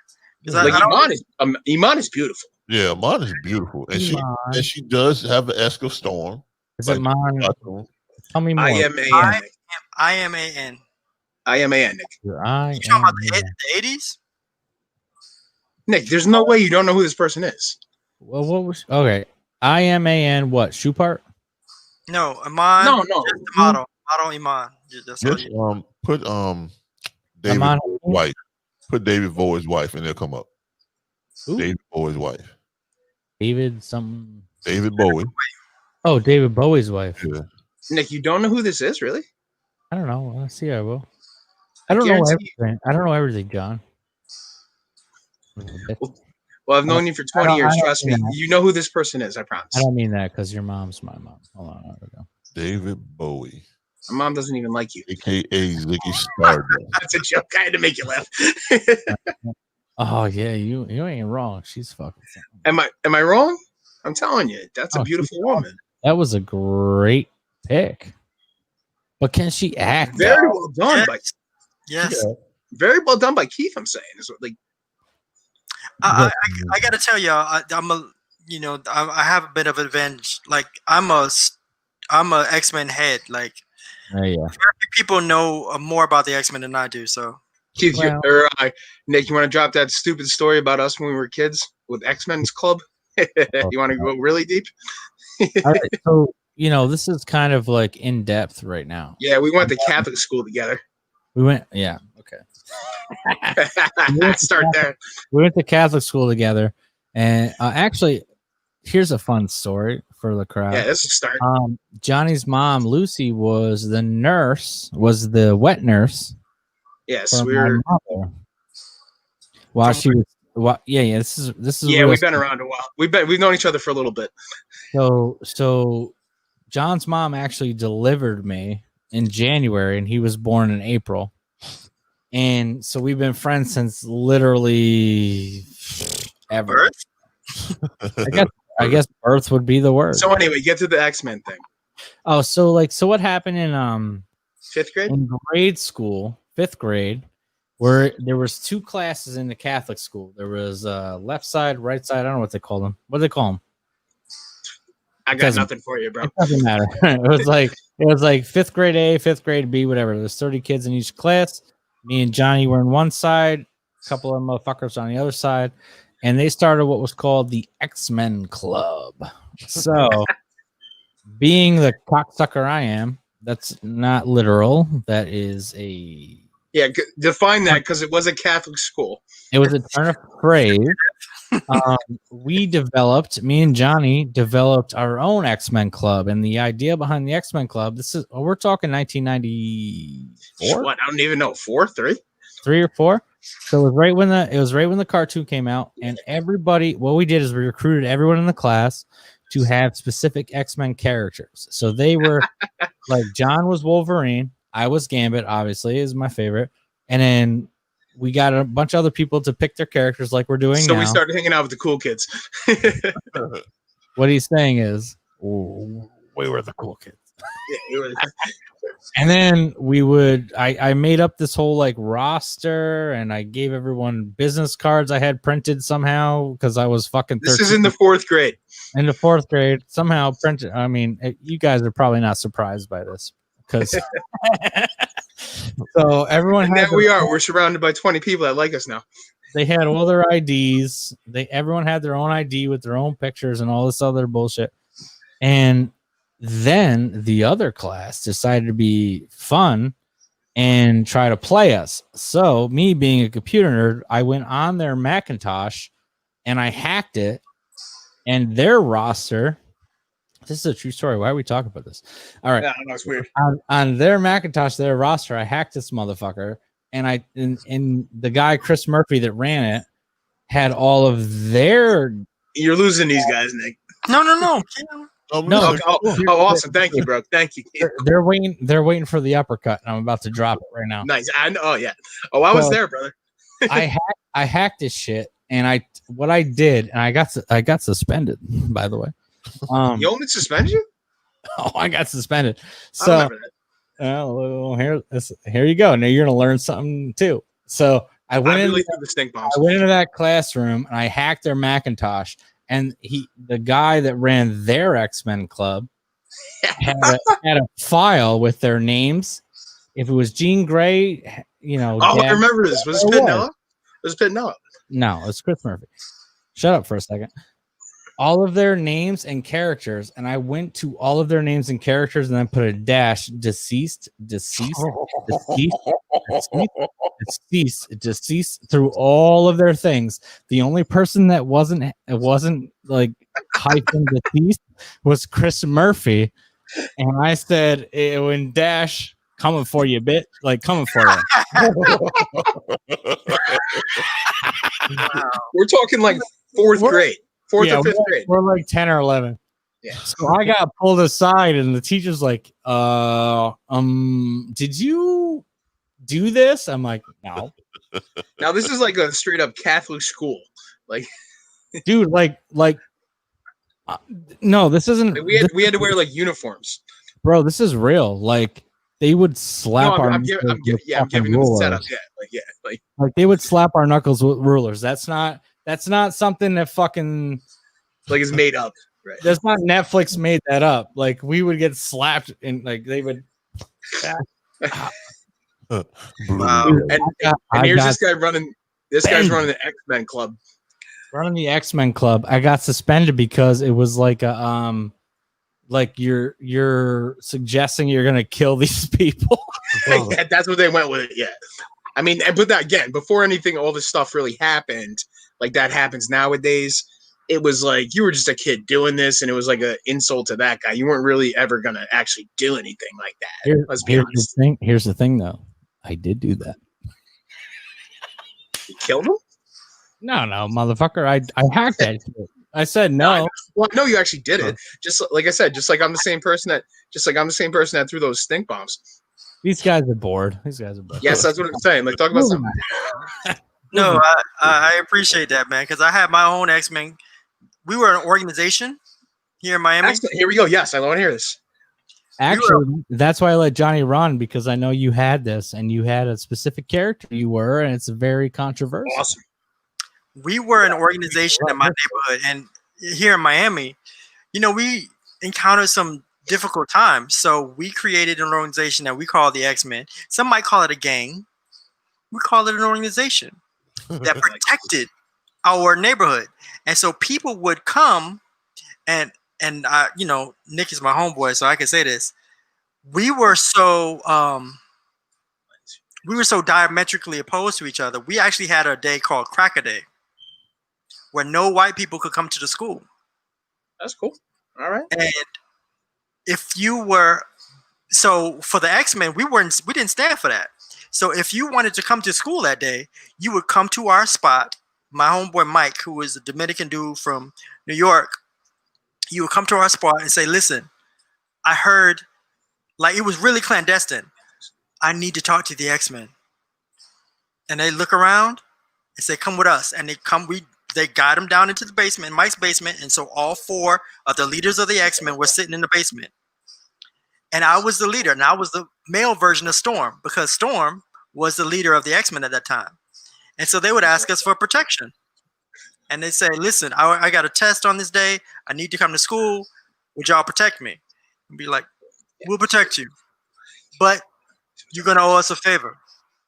You have to tell the people that the X-Men are looking out for you. And they would. And they would not get touched.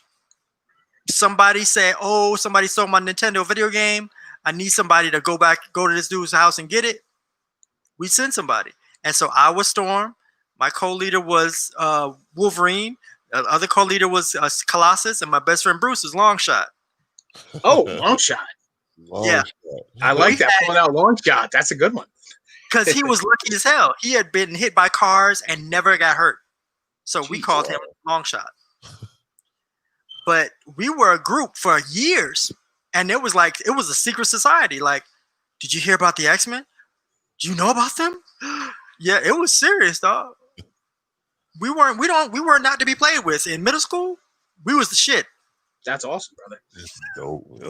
The Godfall champions. Here they come. That's fucking nuts. Hey, yo, T. Yes. Oh, sorry.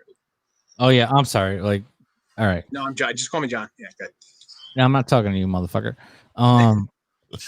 T, you got some kind of similar story?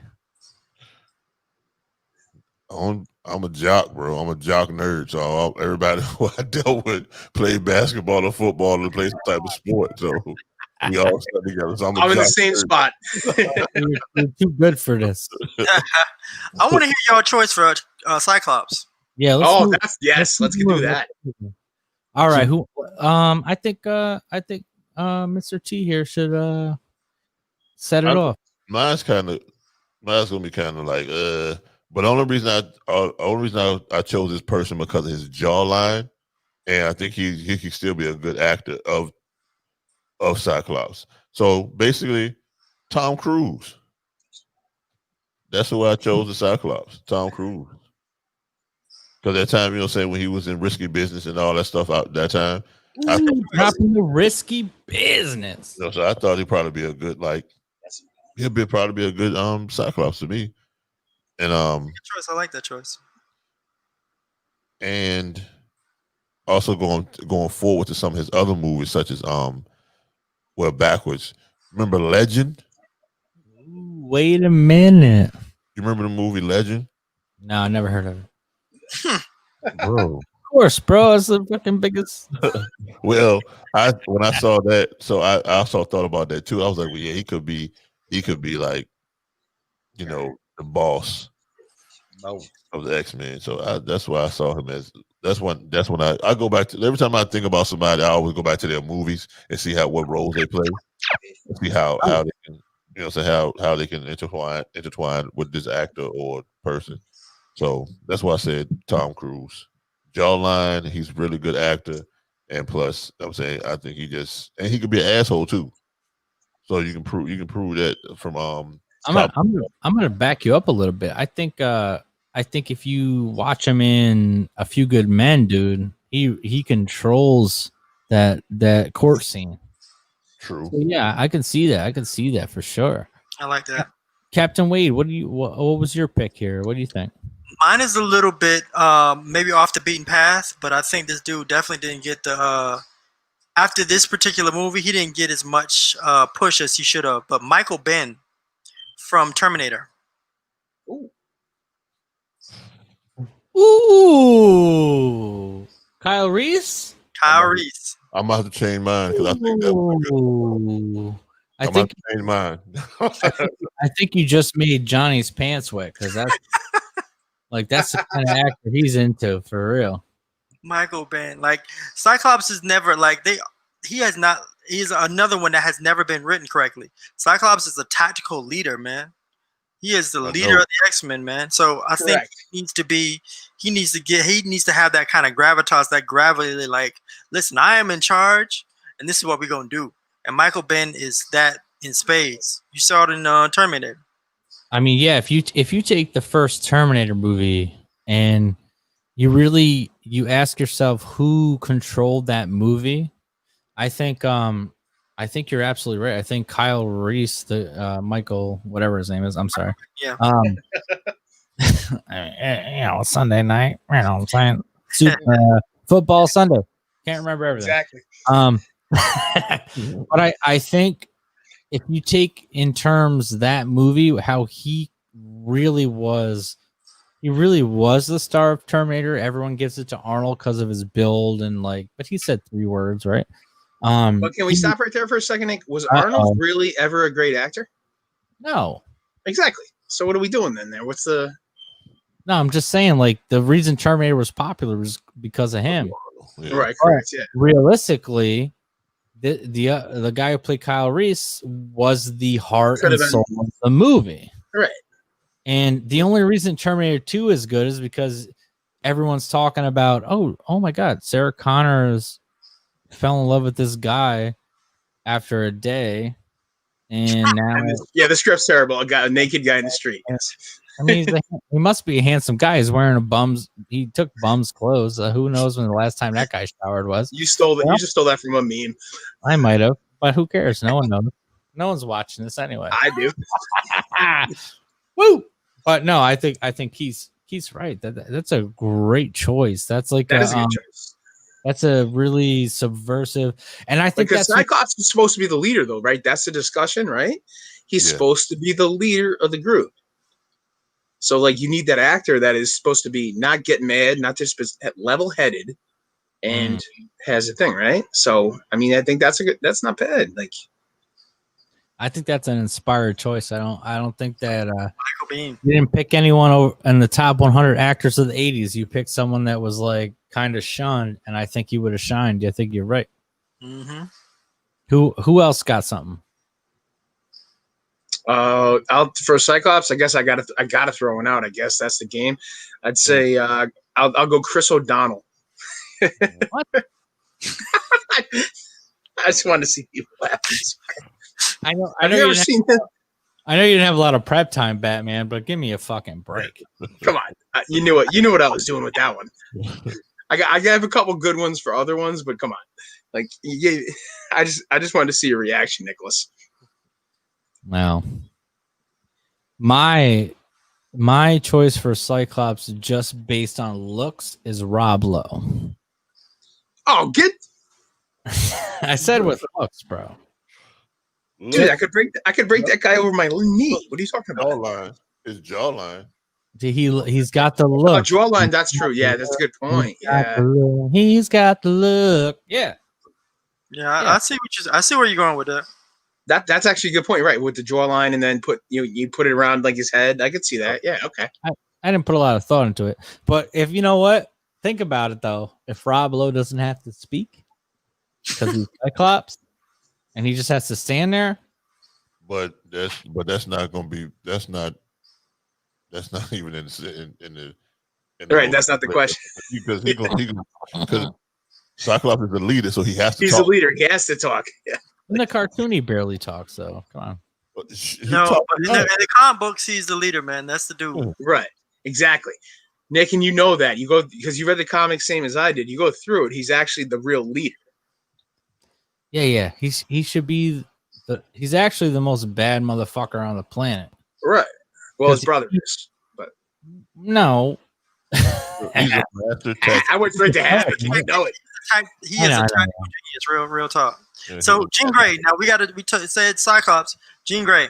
Yes. Moving on. So I'm gonna go ahead and say mine. I just did this because off of looks, because she looked like her. Cindy Crawford. I don't know if she can act a little bit, but I just for looks, Cindy Crawford. That's what I picked her for Jean Grey, because her and Tom Cruise will go good together. I see where you're going. I like that. That's all I can. I don't even have no explanation of it. When I just saw it, I was like, well, Cindy Crawford. She'll sell tickets. That's all we care about. I see where you're going with it. Captain. Mine is again 80s movies, an 80s movies darling, and I have two. One is a little controversial. One is a little bit more along the lines. My first choice is Elizabeth Shue. Oh, come on. He took mine. Okay. What's the other one? I want to say, I'm ready for the other one. My second choice is because she's a natural redhead, Molly Ringwald. Yes. So I'm already out. That was perfect, Captain Wade. Molly I feel like Molly Ringwald would be a better genius. Well, yeah, you're right. No, I'm just thinking about her because I don't think I can see her in 16 counts. That's it, man. But but a natural redhead, yeah, she'll be perfect for that. Nick, Johnny, I don't know if you can beat that, Nick, because I just Captain Wade were both in mine, so I don't know if you can beat it, Nick. Wait. Oh no, give you time. Come on, brother. Molly Ringwald. She was huge in the 80s, dog. He was in the 80s, bro. Are we Are you talking serious, about? Nick? Who are we talking about? Jean Grey? Yeah, Yeah. Fucking Julia Roberts. Go home, all of you. that's a great one. That's a great one. Go Okay. home. Everyone That's a needs great to go one. home. Yeah. You win that one, Mike. Goodbye. Yeah. All right. I Yeah. was thinking about Julia Roberts, I might- but I was like, let me go with this other. Yeah, you're right. I might have missed shot on that one. I'm sorry. Walking down the street, pretty woman. Oh, I'm the fucking Phoenix. Goodbye, everybody. Julia Roberts is a great choice. Yeah, that is a good choice. Boom. Check out. Okay, let's go Not bad. here. Not bad. What about Rogue? Who y'all thinking for Rogue? Ooh, This is where I went with Elizabeth Berkley. So Johnny messed up earlier. Yeah. but So I'm going with Elizabeth Berkley here. When I thought you said Rogue and it was Storm, that's what everybody was like. Wow, this guy's an idiot. Wow, you're Elizabeth Berkley as a black woman. It's weird. Yeah, I was like, wait a second. I thought you said Storm. Yeah, There's not enough caffeine for that. yeah. Let me clarify that one. Cut.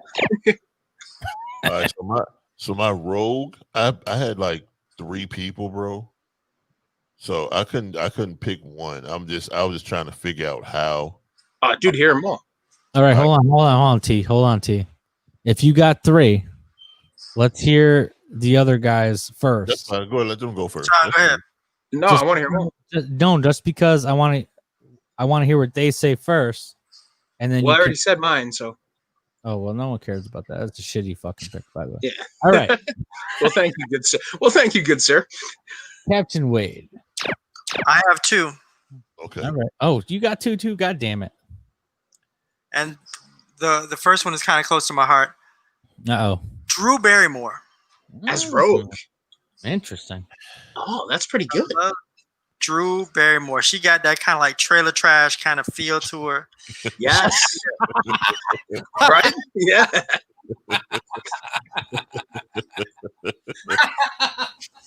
Look at Nick, like you're from upstate New York. Yep. Got a trailer trash vibe around her. Oh, She come kind on. of got that trailer trash vibe. And the second pick is because she's really super sexy. Is Jennifer Connelly in the 80s? Jennifer Connelly. Stick to your guns, bro. I don't know. Joey? What Jennifer I'm really Jennifer Connelly was beautiful, by the way. Did you just miss that, Nick? No, I didn't miss it, but I don't see her as Rogue. She's so dull. I feel like Rogue needs to be I'll like slap your face. whatever. I feel like Rogue needs to be like very outgoing and like Okay, as a character. All right. can't be, yeah, as a character. She's She more can't- of like a so she has she's to more of be like a relaxed. Okay. Well, you're saying like she's more of like a relaxed princess character? what? Is what you're saying? Just I'm who do saying you so. You're, think? God damn it. I think she's more of like, yeah, just take your pick. What's your pick? God damn it. What's your pick? I'm waiting. Nick. What? My pick? Yeah. Rogue. Southern Belle.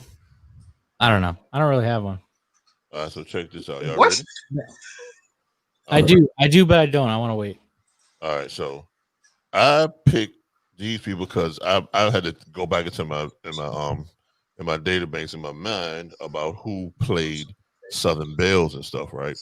So I picked 3 people. 1, Jodie Foster. All right. 2, Sandra Bullock. That was my pick. yeah, I was gonna say that's a good one.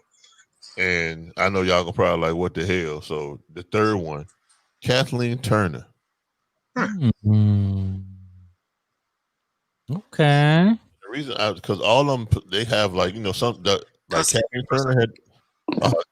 Well, Kathleen Turner had she had a Southern Belle accent. She had a Southern Belle accent. Jodie Foster has a country accent, Southern Belle country accent, and so does Sandra Bullock. So that's why I was like, they can end up being Rogue, but Rogue is kind of like a conflicted character anyway.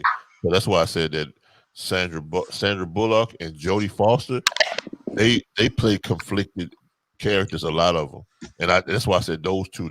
I like those 2. Kathleen Turner is just like, her voice is just her voice is strong, but I thought she would also play great as a Southern Belle. So that's all. All right. No, I'm I sorry, mean, are we that on was- Big T? Big T, that's your name? Yeah. Okay, yeah. I think he nailed it with Sandra Bullock playing that character because imagine being Rogue and you can't touch someone, but Sandra Bullock playing that character. You know what I'm saying? I think he nailed it. I think Sandra Bullock was perfect pick, man. Appreciate it. I mean, if you take her in Demolition Man, the way she's kind of like oh, like Right. I think that kind of But works then with give her more confidence, but she can't. Yeah, I think that that was pretty gives well done. a little context of, well, she can't touch things. Like like I said, if you look at Demolition Man, she's ignorant to everything that actually happened in the 2009, and she's like kind of As are most people. dancing around stuff. So I think she was so strong in that movie. Demolition Man, by the way, is my favorite movie. of all time. Very underrated movie. Second favorite, but my real favorite. Dude, I think you nailed it, dude. I mean, I had that. What's your from- Bible? What's your boggle? He doesn't know the details. How much do you weigh?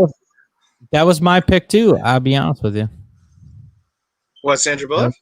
Or Yeah. That was. I thought that was a great. I mean, that was only number 2 though. I mean, I thought that's a perfect pick. I think. Yep. Nailed it. All right. What's the next? What do we got next? Oh, let's go with Wolverine. Oh, this is tough. Again, from early 80s to like mid 90s, right? Ooh. Yeah. Okay. All right. Hold on a second.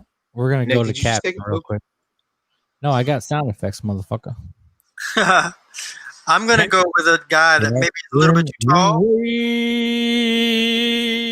He was talking, Nick. I know. I'm breaking my own rule. So I'm gonna go with a guy that's probably a little bit too tall, but he's like the perfect tough guy from the '80s. Clint Eastwood. Clint Eastwood. Bro, so that's crazy. I looked at his face. I looked at his. Interesting. I did not see that coming. Clint Eastwood. He's the perfect Wolverine. Just- Really? Yeah, and I'm gonna tell you. I don't know if you're thinking like me, but his scowl, the way his face is all the time, that's the perfect Wolverine scowl. Did you see my face? Yeah. Well, please explain, dude. Listen, Clint Eastwood was not only Dirty Harry, but Yes. but every cowboy, dirty wrangling cowboy from the '80s into the '90s. Well, hell, from I've the seen 70s. them all. That's who Wolverine is. He's this dirty cowboy. You know. That's true. He could roll and smoking that cigar. Yep. And if you remember Wolverine from the comic books, he always had that cigar in his mouth. So Yeah. Always a cigar. That's Clint true. Yeah. It's not bad actually. Dude, that's a wildly. I didn't see it coming, Nick. Honestly. Yeah, I didn't see that one That either. is a curveball, if I've ever heard one. Because I mean, are we just going like actors where you could play the part and you're supposed to be short, or just in general? Oh, Like, no, what are the parameters? whatever. Yes, dude. The only parameters are Yes, please give me the parameters. you have to justify it. Pick a movie or two that they were in that reminds you of the character, and then boom, done. Do Okay. it. All right. You got someone? No, not off the top of my head right now. Somebody else go. I got to think about it, brother. Like you just kept me. Yeah. Mr. Michael Knight, what do you got? I know you got someone lined up. So I'm just gonna say it this way. Lethal Weapon. Yes, I know. I was just going to this. Lethal Weapon, bro. Mel Gibson, yo, Yeah. as Wolverine. When the thing that got me, that made me think about him being Wolverine, was when him and Gary Busey was fighting in the middle of that lawn, Mm-hmm. and the way he was screaming and yelling and was growling. Oh, that's right there. That right there. That's Wolverine all the way. Would you like a shot at the title? Mel Gibson is my current choice for Wolverine. That's who I want them to cast now. I'm rolling with that all day. Bro, I said that's like That's it. It's over. that's it right there, man. Like when I said when him and Gary Busey was fighting on the lawn, I think it was Lethal Weapon 1 or 2. The first one, he hits him with a triangle in the front. Yep. And when he was growling and yelling, that I just saw Wolverine just going crazy, going berserk. Damn. Yeah. That's a good. What do you think about that, Mr. Wade? Oh no, that's my current. Mel Gibson is. I wish he would play Wolverine right now. Right Same. now, as a 65-year-old. Yeah, because Wolverine is 110. Well, okay.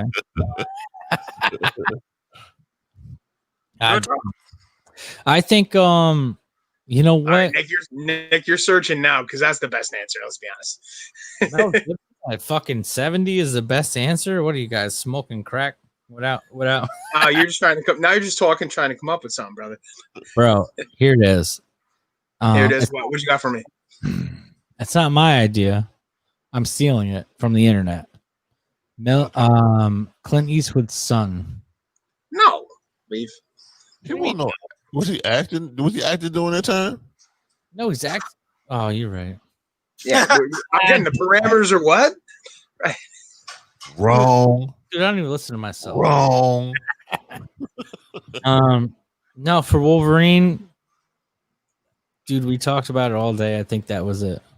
I'm fishing right now. Yeah, exactly. Move on. Sorry, everybody. Mel Gibson is a great choice, though. Yeah, I think Mel Gibson would be great. That is perfect. Yeah, I agree. That was one of the best options I've heard. All right, now, so let's go with this last one, bro. Oh, hold on. Actually, I did write it down. I lied. My choice was Kurt Russell. No. Fuck up, John. Shut the fuck up. Right. He already knows I'm shutting him down. Fine. Let's go to the next thing. Jesus. All right, Gambit. Oh boy, Nicholas. All right, so check this out. I'm going to say mine first. Hold on. I'm Big T. I'm sorry. He takes this very personally, so be careful. I know. No. Look at this guy. He takes Gambit very personally. He's come to my house dressed as him. Yeah, I do that sometimes. So I'm going to explain to you why. Okay. All right. The guy I'm about to say, he played a Cajun guy in a movie called Hard Target. Nice. Right? So I'm thinking I already know. Jean-Claude Van Damme, bro. I already know what you're talking about. Jean-Claude Van Damme is like the perfect Remy LeBeau. So I think that's why I said if you seen Hard Target, the way his accent, no. Not even he's not going with it. Cap said, get that shit out of here, bro. Cap said no. No, bro. Come on, dog. Okay, hold on. No, I want to hear Terrell's reason. The reason, yeah. Like I said, the reason why, because like I said, the movie Hard Target. If you ever seen it's an old movie called Hard Target, and Yes, sir, I've seen it. I believe that Jean-Claude Van Damme was like Gambit-esque in that movie. So that's why I picked that. That's why I picked Jean-Claude Van Damme for Gambit. That's the reason why. So explain to me. I want to understand what everybody else is, who they pick. Okay. Mine is going to shock the world. Go ahead, dog. Go ahead. No, please go ahead. No, you go ahead first. My pick is maybe a little unconventional, but Keanu Reeves. Dog, that's crazy. Me and Nick was just talking about that earlier today. We was just talking about that earlier. From that type of time period, Keanu Reeves. I'm trying to. I just can't. I don't know, man. Nick, you're muted. We can't hear you. Whoa, I'm in the Thieves Guild. I can charge cards. On a side note, did anybody see the third one? Is it good? No, I haven't seen it yet. I want to see it though. I was gonna say. All right. Which one, John Wick? No, Bill and Ted, bro. Oh no, I saw it. It's shitty. It's. I don't want to interrupt the conversation, but I wanted to ask. It's as good as you think it would be, and it's not worth. So we were like 11 when we. Okay, good. Anyway, continue the conversation. Sorry. Well, I'm in the Thieves Guild and stuff like that. I want to kick that microphone. Kick it. No, wait. Look at what Keanu did as Neo, as John Wick, Correct. and Scanner Darkly. Yeah. Oh, wow. Yes. Throwback. He has that kind of gravitas, man. Dracula. He did play. Yes, that's true. He did play Dracula. He did play. He did play in Bram Stoker's Dracula. I want to suck your blood, No, it's like Keanu Reeves. That's my pick. Okay. Johnny, what do you got? Blow our minds, bro. Well, you already know what my answer is, Nick, and it's interesting. It's already interesting. because we're dealing with actors from the early 80s to the early 90s, right? Against a gentleman that looks like that and has like a mysterious look. Luke Perry. Luke Perry. Who? That's actually a good idea. I like Luke that. Perry. From 90210? Dylan from 90210. Tell me he couldn't pull that off. Oh, He should have pulled it off if you make a movie. I mean, he's dead now. But Oh, you know what? I got another one that might be kind of in the same vein. Patrick Swayze. you're telling me like Luke Perry right there. Oh, you just stole my fucking pick. You want me? I said said it to you. I texted you this earlier, you son of a bitch. Patrick Swayze? No, he stole my Patrick Swayze pick. I texted you this. Sorry, dog. That's dope though. I wouldn't even think Patrick Swayze. Nick, you son of a bitch. I texted you both of you. No, actually, I have I said the text. perfect casting for Gambit, and I'll tell you why I could say I this. said mine was 1981 Outsiders, Patrick Swayze. You did say that, so you agreed with Keith. That wasn't my pick. I lied. I'm gonna tell you, And then I changed mine to Luke Perry. here's how it goes right now. This is what's gonna happen. Don't lie. Gambit is clearly 100% my favorite comic book character aside from... I've known you since you were 4 years old. I know you have money. Spider-Man is my favorite character. My second favorite character of all time is Gambit. And I have justified this by owning every single toy release that is Gambit. Anything that was ever created that's Gambit, I own. He does actually buy. Yes. This is true. I'm going to show you guys something really fucking fun. Are you ready? I don't think Keith's ever seen this. If you have a dude that's Gambit there, I'd be really freaked out. Brian, go outside. Go outside. We don't need you anymore. No, I don't. But Is that a guy dressed as Gambit? John, shut the fuck up for a minute. Because I'm freaked out. This is the greatest thing I own, and I wanted it since I was a kid, and I finally bought it last year. And Keith has seen it, but Terrell and John have not seen it, and I'm going to show it to you swing right a now. staff. Shut the fuck up. Fuck, man. This is the first issue that Gambit was ever in. That's a good one. A grade 8. That's a good one. Over there. Grade 8. I see it. Basically perfect condition. I see it, Nicholas. That's a good one. The first appearance of Gambit in a comic book in the fucking 8.0. To get it higher than this, it has to be off the press, basically. I'm well aware, Nicholas. I like that. I had that issue. I'm talking to our 5,000 fans. 5,000. Hey, we're up there? I'm ambitious. I was going to say what? So, my fan pick, and no one's going to agree with it because no one's agreed with anything I've ever fucking said all night. That's not true. I agree with a lot of things. Is Val Kilmer as Gambit. Bro, so Who? I'm gonna say I missed it. What? Val Kilmer as Gambit. Oh, all right. Gambit. I see where you're going. Like we're Where talking I'm- like yeah. Iceman. We're talking like Iceman Val Kilmer. No, I'm talking like Tombstone Val Kilmer. I see where you. Ah. Yeah, because I thought about that. Yeah. I'm talking like nuanced.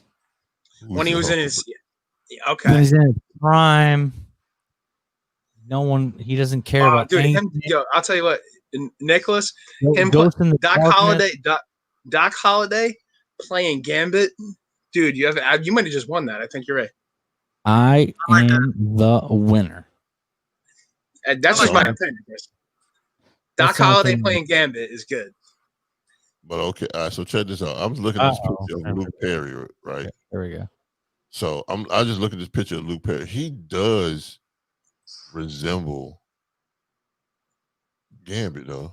When he He does that resembles- little, when he gives that little weird look, you know. I'm about to show you the picture. Look, he looks like I'm just saying. he looks just I know like it was weird to come out with. he looks like Gambit. Yeah, I like that. Hell, Yeah, he ain't Patrick shit. Swayze in Roadhouse. It feels Gambitish to me. I'm sorry, what? I'll Yeah. agree with that. I'll agree with that. Patrick Swayze Stewart, in bro. Roadhouse. Yeah, No. I'll get you. I'll give you that. But I do like Val Kilmer though. That's 80s wise. Yeah, I like that. The only reason, Like, dude, Top Gun with the fucking six pack slapping Oh, fucking dudes. Iceman, dude. All right, dude, we can't go that. So gay. He's such a gay character, dude. He's like fucking dropping it like it's hot. Man. And Val Kilmer in Tombstone, he's doing an accent. He's doing like an early American accent, but he can drop, dude. By the way, I'm not trying to like get on the Knight Rider dick too much, but in the I'm gonna rip that thing off the back of your wall. Well, fly down. In the 2008 show, the revival, the garbage show they did. Yeah. The voice of Kit was Val Kilmer, by the way. So there's your trivia knowledge. Sure was. That's a new one. Good for me. Thank you. I'll There you go. Mr. Feeney was Kit in the 80s. Val Kilmer was Kit in the fucking 2001. But did we just see that, Big T over here, like, look at Luke Perry as Gambit. I'm just telling you. He looks like a weird, like, it was a weird pick, but. No, I like it. It was definitely, I guess. He's got the look. Resemblance of him in. So can we pick our obscure X-Men? Yes, please. Oh, here we go. Obscure. Yeah, here we go. They're obscure X-Men. What you got, Captain Wade? Because I'm an X-Men person, and she was a member of my favorite X-Men subunit. No, the favorite group of X-Men came from like the 80s, the late 80s, early. Oh yeah, like that Mutant Massacre X-Men from like maybe 87 to 90. Okay. Dazzler was one of my favorite characters. Oh, you're talking about that video game, bro. But yeah, Dazzler. She was a singer, right? Dazzler, no, she was She was she was a pop star in the comic book. Yeah, yep, I got you. Go ahead. So my pick is an actual pop star. Miley Cyrus. Here we go. That's where I was gonna go. From the 80s. Okay. Oh no, I'm sorry. The parameters are 80s to early 90s, right? Okay. 80s to early 90s is my guess. Let me say this. Let me just guess. Cyndi Lauper. No. Ooh, hold on a second. I'm ready. Keith, don't say it. Johnny, what's your fucking pick? From right now. All right. So from a little kid, it is Drew Barrymore. She's not a singer, dummy. Not bad. I didn't say it was a singer. Hey, go ahead, Wade. I'm ready, man. What is it? None other than the pop icon Debbie Gibson. Debbie Gibson. Yeah. Electric Youth. I got you. She would play a good Dazzler. She would be an amazing Dazzler, and not because that's my sister from another Mister, but she would actually do it. I gotta ask, how do so many people love Debbie Gibson still? No, I'm not being offensive. I swear to God, but so many people love Debbie Gibson, that are older than myself. Now I'm 36 years old, but like people still love Debbie Gibson. Not that she did anything wrong, but I'm like, did she really make great music? This is just a question. This is coming from a guy. I see your face. And this is a guy whose favorite band. Look at Nicholas, whose favorite band is Bon Jovi. Okay, that's my favorite band. So yeah, hey, by the way, you're 37. Yeah, I'm 37 now. So I'm looking at these pictures of Debbie Gibson, man. She does look like the Dazzler in the comic book, like perfect. They're probably perfect, bro. Okay, I'll preface this by saying just the factual stuff. Debbie Gibson was the youngest person to ever have a #1 hit that she wrote, produced, and performed ever. Like she wrote it herself? Yeah. Okay. No, I'm asking, sir. I don't really know. Just factually. Nominated for a Grammy. 8 American Music Awards, Fuck everybody. all that kind of stuff. And she happens to be a really close personal friend of mine. So You know her? Yeah.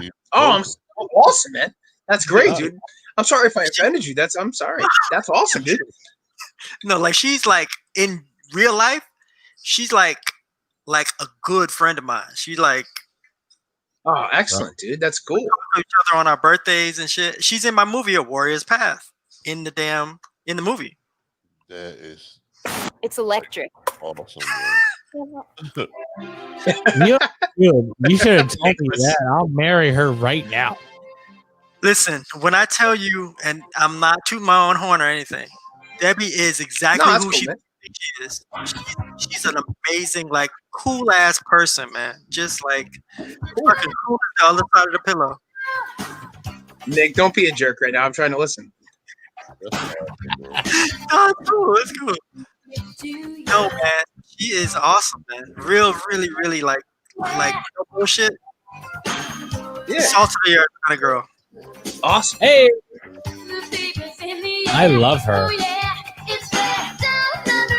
And like a lot of stars, like in the industry, Yeah. like are assholes. Like No, man, I like listening to this. I love learning this kind of stuff, man. um, I don't know if you can hear me over Nick. Sorry. LL I Cool love J learning this kind of is stuff, an man. asshole. Jamie Foxx is an asshole. Oh, Al Pacino is like a great man. Like no bullshit. who that is? Al Pacino is a Oh, really? great ass dude. Well, you can't But say that. you said I'm getting fired I'm up. sorry. You said before you said Jamie Foxx is not Jamie a nice Foxx person. is an Not a asshole. nice person. Like we almost got into a fight in my first movie. Oh, Jesus. Wow. Yeah. Wait a minute. Yeah. You dropped Al Pacino. John's having an orgasm right now. Me? No, I'm all right. Don't worry about me. My first movie that I was ever on was Any Given Sunday. Now I might be actually, Nicholas. You were in Any Given Sunday? Yes, sir. Uh-oh. Tell Johnny what you did. Oh, we know that. I Come on. was just like a featured extra. I wasn't nobody big, but I was down on the field with them. So We're like LT in them. yeah, LT. I've met all those dudes, and I'm gonna tell Literally, you, I have a picture. As Nick, like, right. If I could show you video right now, there's a giant picture of Lawrence Taylor on my wall right now. listen. When I'm I'm that kind of fan. I was a featured extra, which is like an extra that doesn't have lines. And Right, but you're just kind of gotta roll up there. yeah, and so I was standing around, just standing on the Orange Bowl field, and I was just standing there, and there's a bunch of The Orange Bowl. Like, to me, that's amazing. It's the Orange Bowl. yeah, and then like I hear this guy say, "Who the fuck is that? Like, why are you standing amongst us?" And I look to the side, and it's Jamie Foxx. And I'm like, dude, I'm just doing my job. Like, man, well, take your ass over there and do your job over there. You're not worthy of us. And I'm like, who are you talking to? Oh, that's fucked up. So one of the other PAs, like, they kind of grabbed me away. Like, man, don't worry about him. He's an ass. So I'm just kind of standing there fuming. Man, like, fuck, how you gonna be talking to me like that, right? The fuck? Yeah. And so somebody comes and stands next to me, and like they're literally at my shoulder. And I just hear somebody say, "Don't worry about it, kid. He's an ass." And I look down, and it's Al Pacino. I just want to let you know, this guy, he's an ass. He's an ass. He's an ass. Don't worry. And I was like, Mr. Pacino, oh man, I want to be like you. He's like, kid, just call me out. Fuck him. He wasn't in heat. Fuck him. And Well done, Nick. that was good, Al Pacino, actually. Listen, I was gonna say you did a pretty good one. That was listen, pretty good. he's an ass. And so Al Pacino gave me the same advice that Big T said the other day. I said, Al, what can I do, man? I want to be like you. He said, you don't have to be like me, kid. I'll tell you what, though. If you want to be an actor, never stop acting. If you want to be like me, I'll tell you. Hold on, Nick. Hold up. You don't want to be like me. Literally, he said, if you got to clean floors, if you have to eat peanut butter jelly sandwiches for a week, if you don't eat for a week, never stop acting. Hey, kid. Never stop. Never stop, man. Never follow your dream. Hey, kid. Yeah, exactly. Right. Like Big T saying right there, Nick, enough with the mic.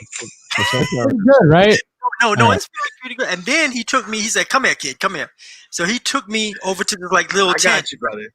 I got you, Nick. Hold on. Oliver Stone was in the tent with LT, Dennis Quaid, and Dan Marino. They're in the tent playing chess. Dan Marino. That's dope, man. What a cunt. Wow. They're in the chat, and I'm like telling Dennis Quaid where to move, and they're like, "Look at this kid. What are you talking about, kid?" But like, I was hanging with them big boys, man, and so that was my experience on the set of Any Given Sunday. That's This awesome. kid wants to move the bitch.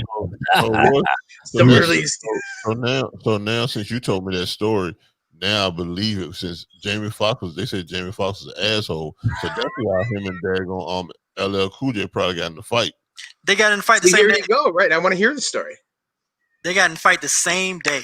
See, and that's crazy because I know a lot of people talked about how him and LL Cool J got in the fight, and then when you just solidified the whole thing. That Now, Big T, I heard, and I've read about it. I heard that they said it was LL's fault that they got into a fight, but now it seems like Jamie Foxx might be a dick. He was a dick, man. That's exactly how that's like how LL sounds like he's a nice guy. So that's how I see it now. So Jamie Foxx was being a dick because if he can be that way to somebody who's just an extra, what makes you not think he lied it to everybody? Right.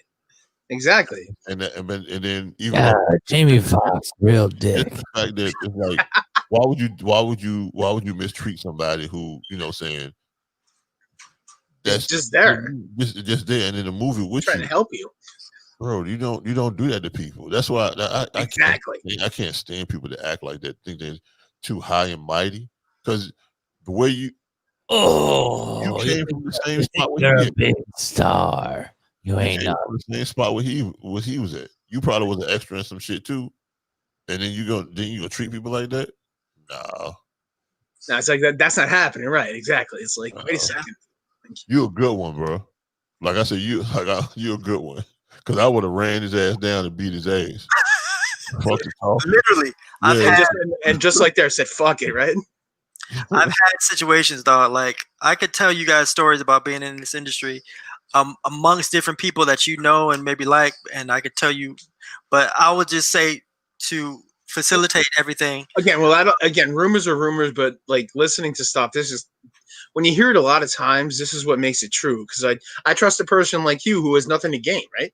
You're just talking, like you're just talking, like what the hell, like these people really might be jack-offs, Johnny is talking the truth, Johnny. Oh, Jesus Christ! Somebody get Nick away from the mic. But like I said, Debbie Gibson is the awesome girl ever. For real. Real talk. She's a really good. I know this off the subject too. She could just looking at her, she can be a great if they do the movie, if they do it again and make it right. She can be a great gem. Oh, good call. Yeah, how about that? I kind of feel like Gem and the Holograms was based off her, to be honest. Nah, Taylor Swift's going to take that over. Yeah, Taylor probably take that. Her. Debbie just turned 50 the 31st of August. But she still look good, bro. Jimmy could turn I ain't saying she looks bad. Yeah, Debbie could turn into a married woman with just one date. I would. I know this guy. I know this guy in South Florida with some tattoos. Let her know. I just feel like, listen, electric youth. Anyway, don't we have to finish this? We have more. That was the longest fucking podcast I've ever been on, and the best ever. We still have, and every second has been amazing. It's like two more people. So I was gonna say I got nothing better to do. So let's keep going. Let's do it. Let's go. Let's do a Joe Rogan 3-hour podcast. So we got Rogan is the 4 hours. So we got Jubilee and Jubilee. The last Jubilee. Excuse me. Did you say Jubilee? Did you say Jubilee? Are you saying she is a Spanish? Jubilee. Jubilee. And It was She's a only joke. this tall. Can you guys run with it? All right, what So, you got for Jubilee there, Big T? Jubilee. Ooh. bro, I couldn't find nobody else but Lucy Liu. That's it. Ooh. And then Now you're name dropping. yeah, Lucy Liu. But then when I talked to you today, you were talking about Say it. old girl who played in Street Fighter. Ming Wang. I forgot all about her. Why is she Asian all of a sudden? Jubilee? Yeah. Jubilee's been Asian since she was Always created. been Asian. Yeah. Yep. Are you fucking dumb? Yes. Maybe he's confusing the character. Jubilee Her- had the yellow like raincoat. Oh, never mind. Yes. Yeah, I got it. Yeah, I got Her it. name is Jubal Space Lee. Actually, her whole name is Jubilation Lee. Yep, Jubilee. That is Her true. name Her actual is name is Jubilation Lee. Jubilation Space Lee. You really want to go down this road, Nick? Let's walk down the fucking path here. We go. Oh, Cap, I just want to tell you this too. Since we on the subject, and I know you know everything about it, I bro. don't- They just put out a new Marvel encyclopedia. Oh yeah. Yeah, 2019 version. Mhm. I bought it. It's coming tomorrow. That's dope. Yeah, you gotta check it out. I got a shocker for y'all, dog. I got a shocker for Alright. this. Here you go. All right. Anybody ever seen The Golden Child? Yes. Oh, you kidding me? Oh, Whoa, dope. whoa, whoa, whoa, whoa. Give me the ring. Yes. Do y'all know I that? want the Golden Child- knife. y'all realize the Golden Child? Y'all Yeah. thought it was a boy. It's really a girl. I know. Hold on. That was a little girl. Oh, I can Google the shit out of this. Wow. Yes, I want the knife. Please. That was a little girl. You should see her Wow. now. Noopsie. Brother Brother Noopsie. Noomsy. I want the knife. Please. So your pick is the girl from the Golden Child. Yep, for Jubilee. Yeah. Not Yep. for Christ's sake. Fucking A, I'm rolling with him too. Holy shit. What has he been in other than the Golden Child? That's mad racist, bro. That's bad. I'm not touching that one. Oh, it's a little Asian girl. Let's assume that when she was fucking. But she had the chops. She had the acting chops. Yeah. Get out of here. Just gonna scratch that right there and think, little bugger. Gonna touch that. Delete. Goodbye. That was amazing. What? I want the knife. Boom. Jubilee. Wow. Yes. Yes. You see where I'm saying that person does not appear Asian? She's Asian as fuck, dude. Right there? Well, I mean, that's the opening of the thing. I can't believe you didn't know that, but you know, That person looks Asian to you. no, it's a cartoon character, bro. Right. That's where that's what I was basing off of. She's Asian, dude. Her last name is Lee. It's been talked about that she's Asian. What'd you say? T. Lucy Liu. Yeah, but Cap. Who'd I pick? I picked the. I learned today. I picked the lady that voiced Mulan. What'd you say? I picked the lady that voiced Mulan in the 90s or whatever. Ming something. I can't. No, remember. that's racist as all shit. And holy hell, she's hot. What's her name? Who? Ming Na? No, I was talking about JL Reed. Holy Lord. She's hot as balls. Nick, look this up. JL Reed. I know I'm looking at it now, bro. The Golden Child. I did not know there was a golden. Nick, I just something new for me today, Oh, bro. right. I Nick, did for not yourself, know type in that was a girl. JLREAT. Game's over, bro. You were correct, sir. Like, you gotta know. Game's Oh, over. yeah, right. Game's over. Yeah, she's good looking. Look at you like you're. Yeah, she could play Jubilee though. That was nice. I like that. Mm. Shut up, Nick. We'll fight on site. Hold on, I got you. I'm gonna put it up. Hold on. Like that is actually a very good breakdown. That's a perfect pick. Oh, for fuck's sake! I'm gonna give you the perfect pick right now. I'm gonna download it. Oh, you got one better? Because I think that was great by Captain Wader. Told you, Ming Na Wang. Oh, I'll Ming Na from ER. Bro, dude, that's extremely racist, sir. She's the cavalry in Agents of Shield. Like, bro, Yeah, she was. Won't she? What's that TV show, bro? Most ER. like She was on ER. She was great in ER. Yeah. Oh yes, Emily Wong. Emily Wong. Oh, man, that's racist. I was talking about an actor. You jack off. You're just throwing out names. Oh, are we talking about my ex-girlfriends? What are we talking about here? Oh, Jesus Christ! With you, I don't know. I can't save a photo fast enough. You guys are fucking. I was gonna make a bad joke right there, but that's okay. All right, here we go. I'm gonna put her up on the screen. And you tell me. Now, who do you got here? You put some work into this. It better be worth it. Oh, I told you. I already told you. Someone's gonna private chat me and tell me I'm being an idiot. So, hold on. That's it. Oh, there it is. Boom. Here we go. Boom. Ming Na Wen is beautiful. Yeah. Yes, Ming Na Wen. ER. Yeah. Yeah, she was the voice of Mulan in the original Mulan movie. She's also a main character on Agents of Shield, and I think if we're gonna pick an Asian actor for it, she's the way to go. I could be wrong though. No, I love Ming Na. All right, the last Mykill Knight. You said there's one more person. There is one more. Colossus. Oh, that's easy. Now we're going from 80s to early 90s, right? Mm-hmm. So like guys like The Rock are not an option. And Arnold Schwarzenegger is off the table. Right, exactly. Let's be honest. Right. If he dies, he dies. God, son of a bitch. Is that every single one of your motherfuckers' choices? Yeah, he's universally. Dude, and he's a doctor.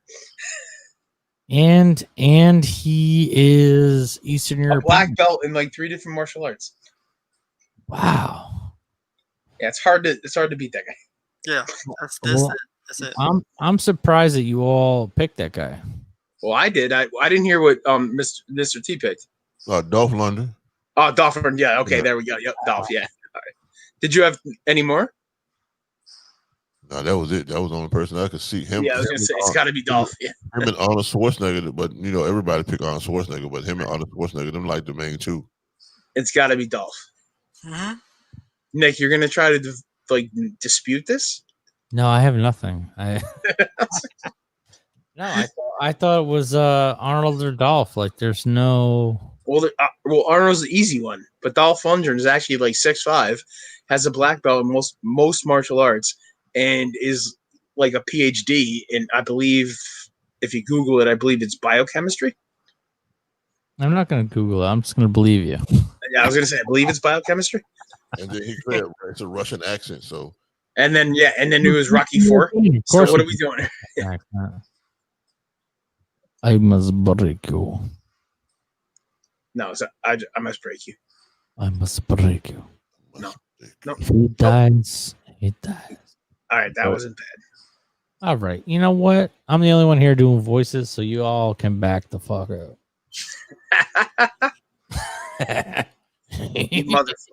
You motherfucker.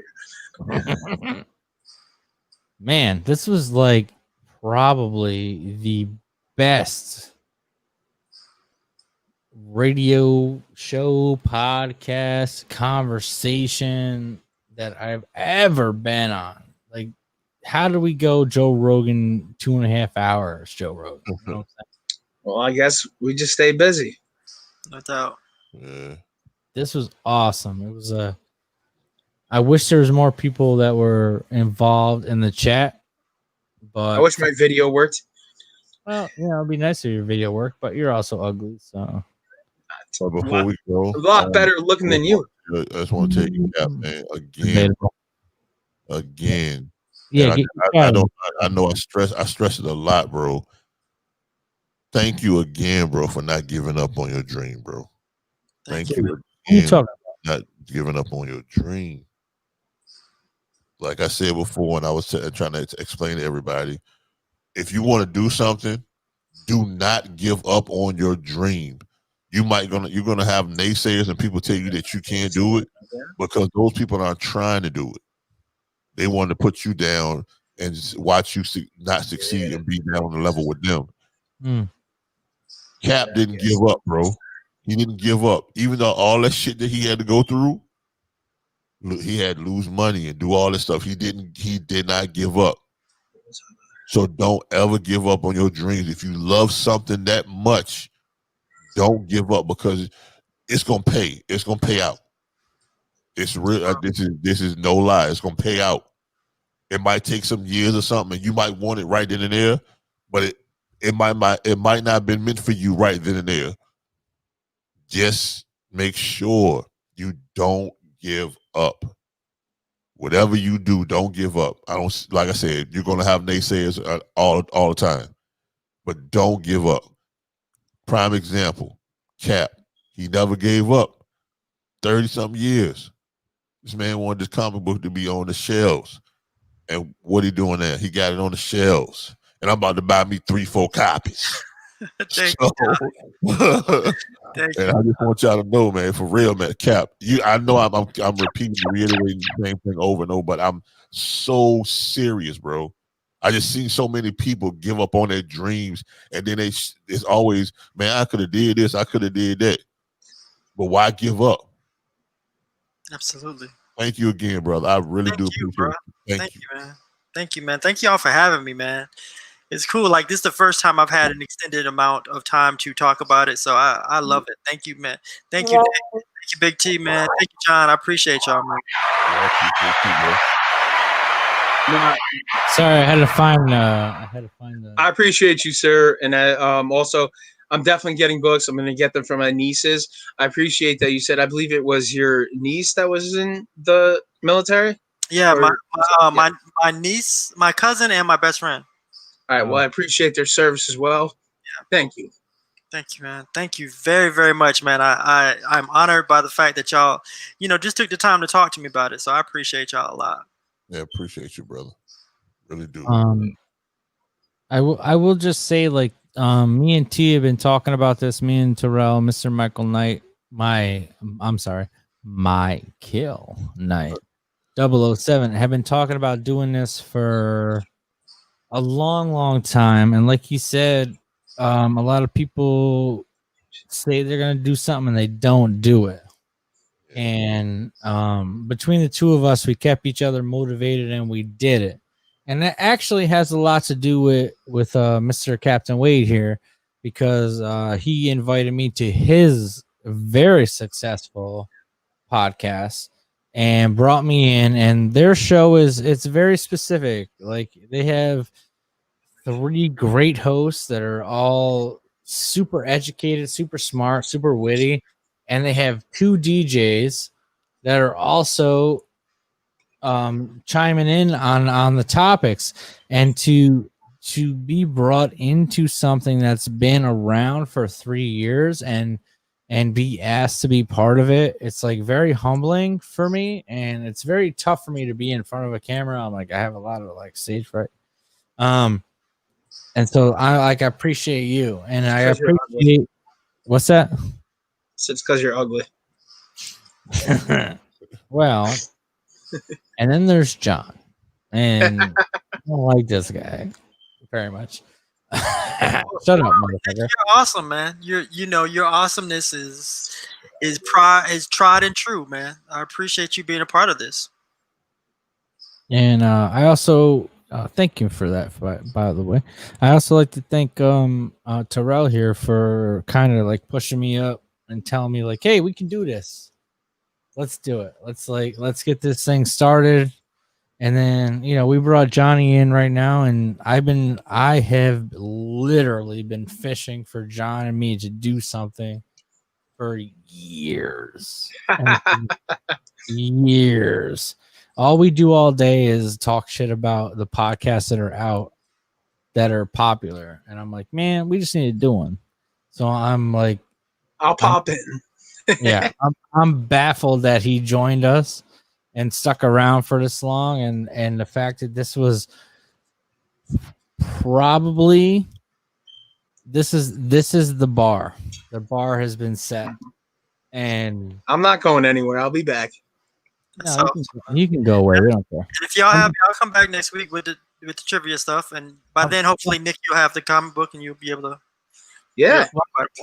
I'm gonna mute John. we have to have you on Cap, because we're gonna just recap. Hopefully, some people, a couple of people watch it, so we can just go ahead and let them. We're gonna have some trivia questions off of your comic book. We're gonna ask them, just little small trivia questions about what you talked about, and hopefully get some winners out there. Awesome. So you give them a week so they can watch it. Watch it on Facebook and all other things, so they can understand what's going on. So this is something we never do that we've never done on the Sunday Night Chop Up, but this is something that Captain Wade does. So, Captain Wade, would you please give us a captain's log?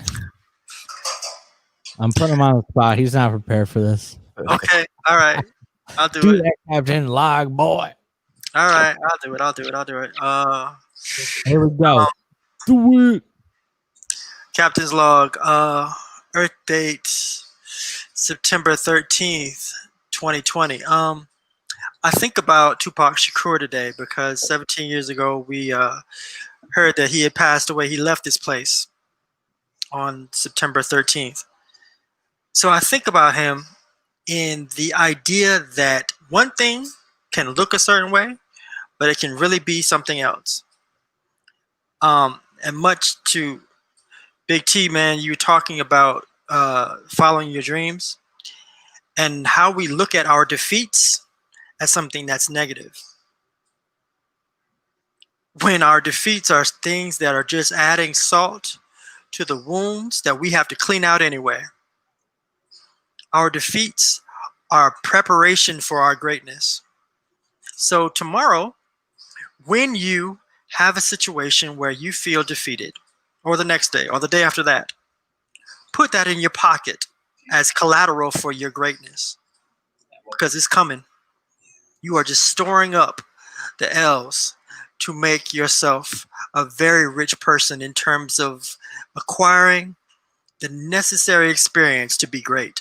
Because greatness isn't born, greatness is made. So start making yourself great tomorrow. Yeah, that's my captain's log, my impromptu captain's log. Appreciate you. Well, you're amazing. So that blew my mind. I didn't even realize that, but I'm gonna leave everybody with, if it's okay with Mr. T.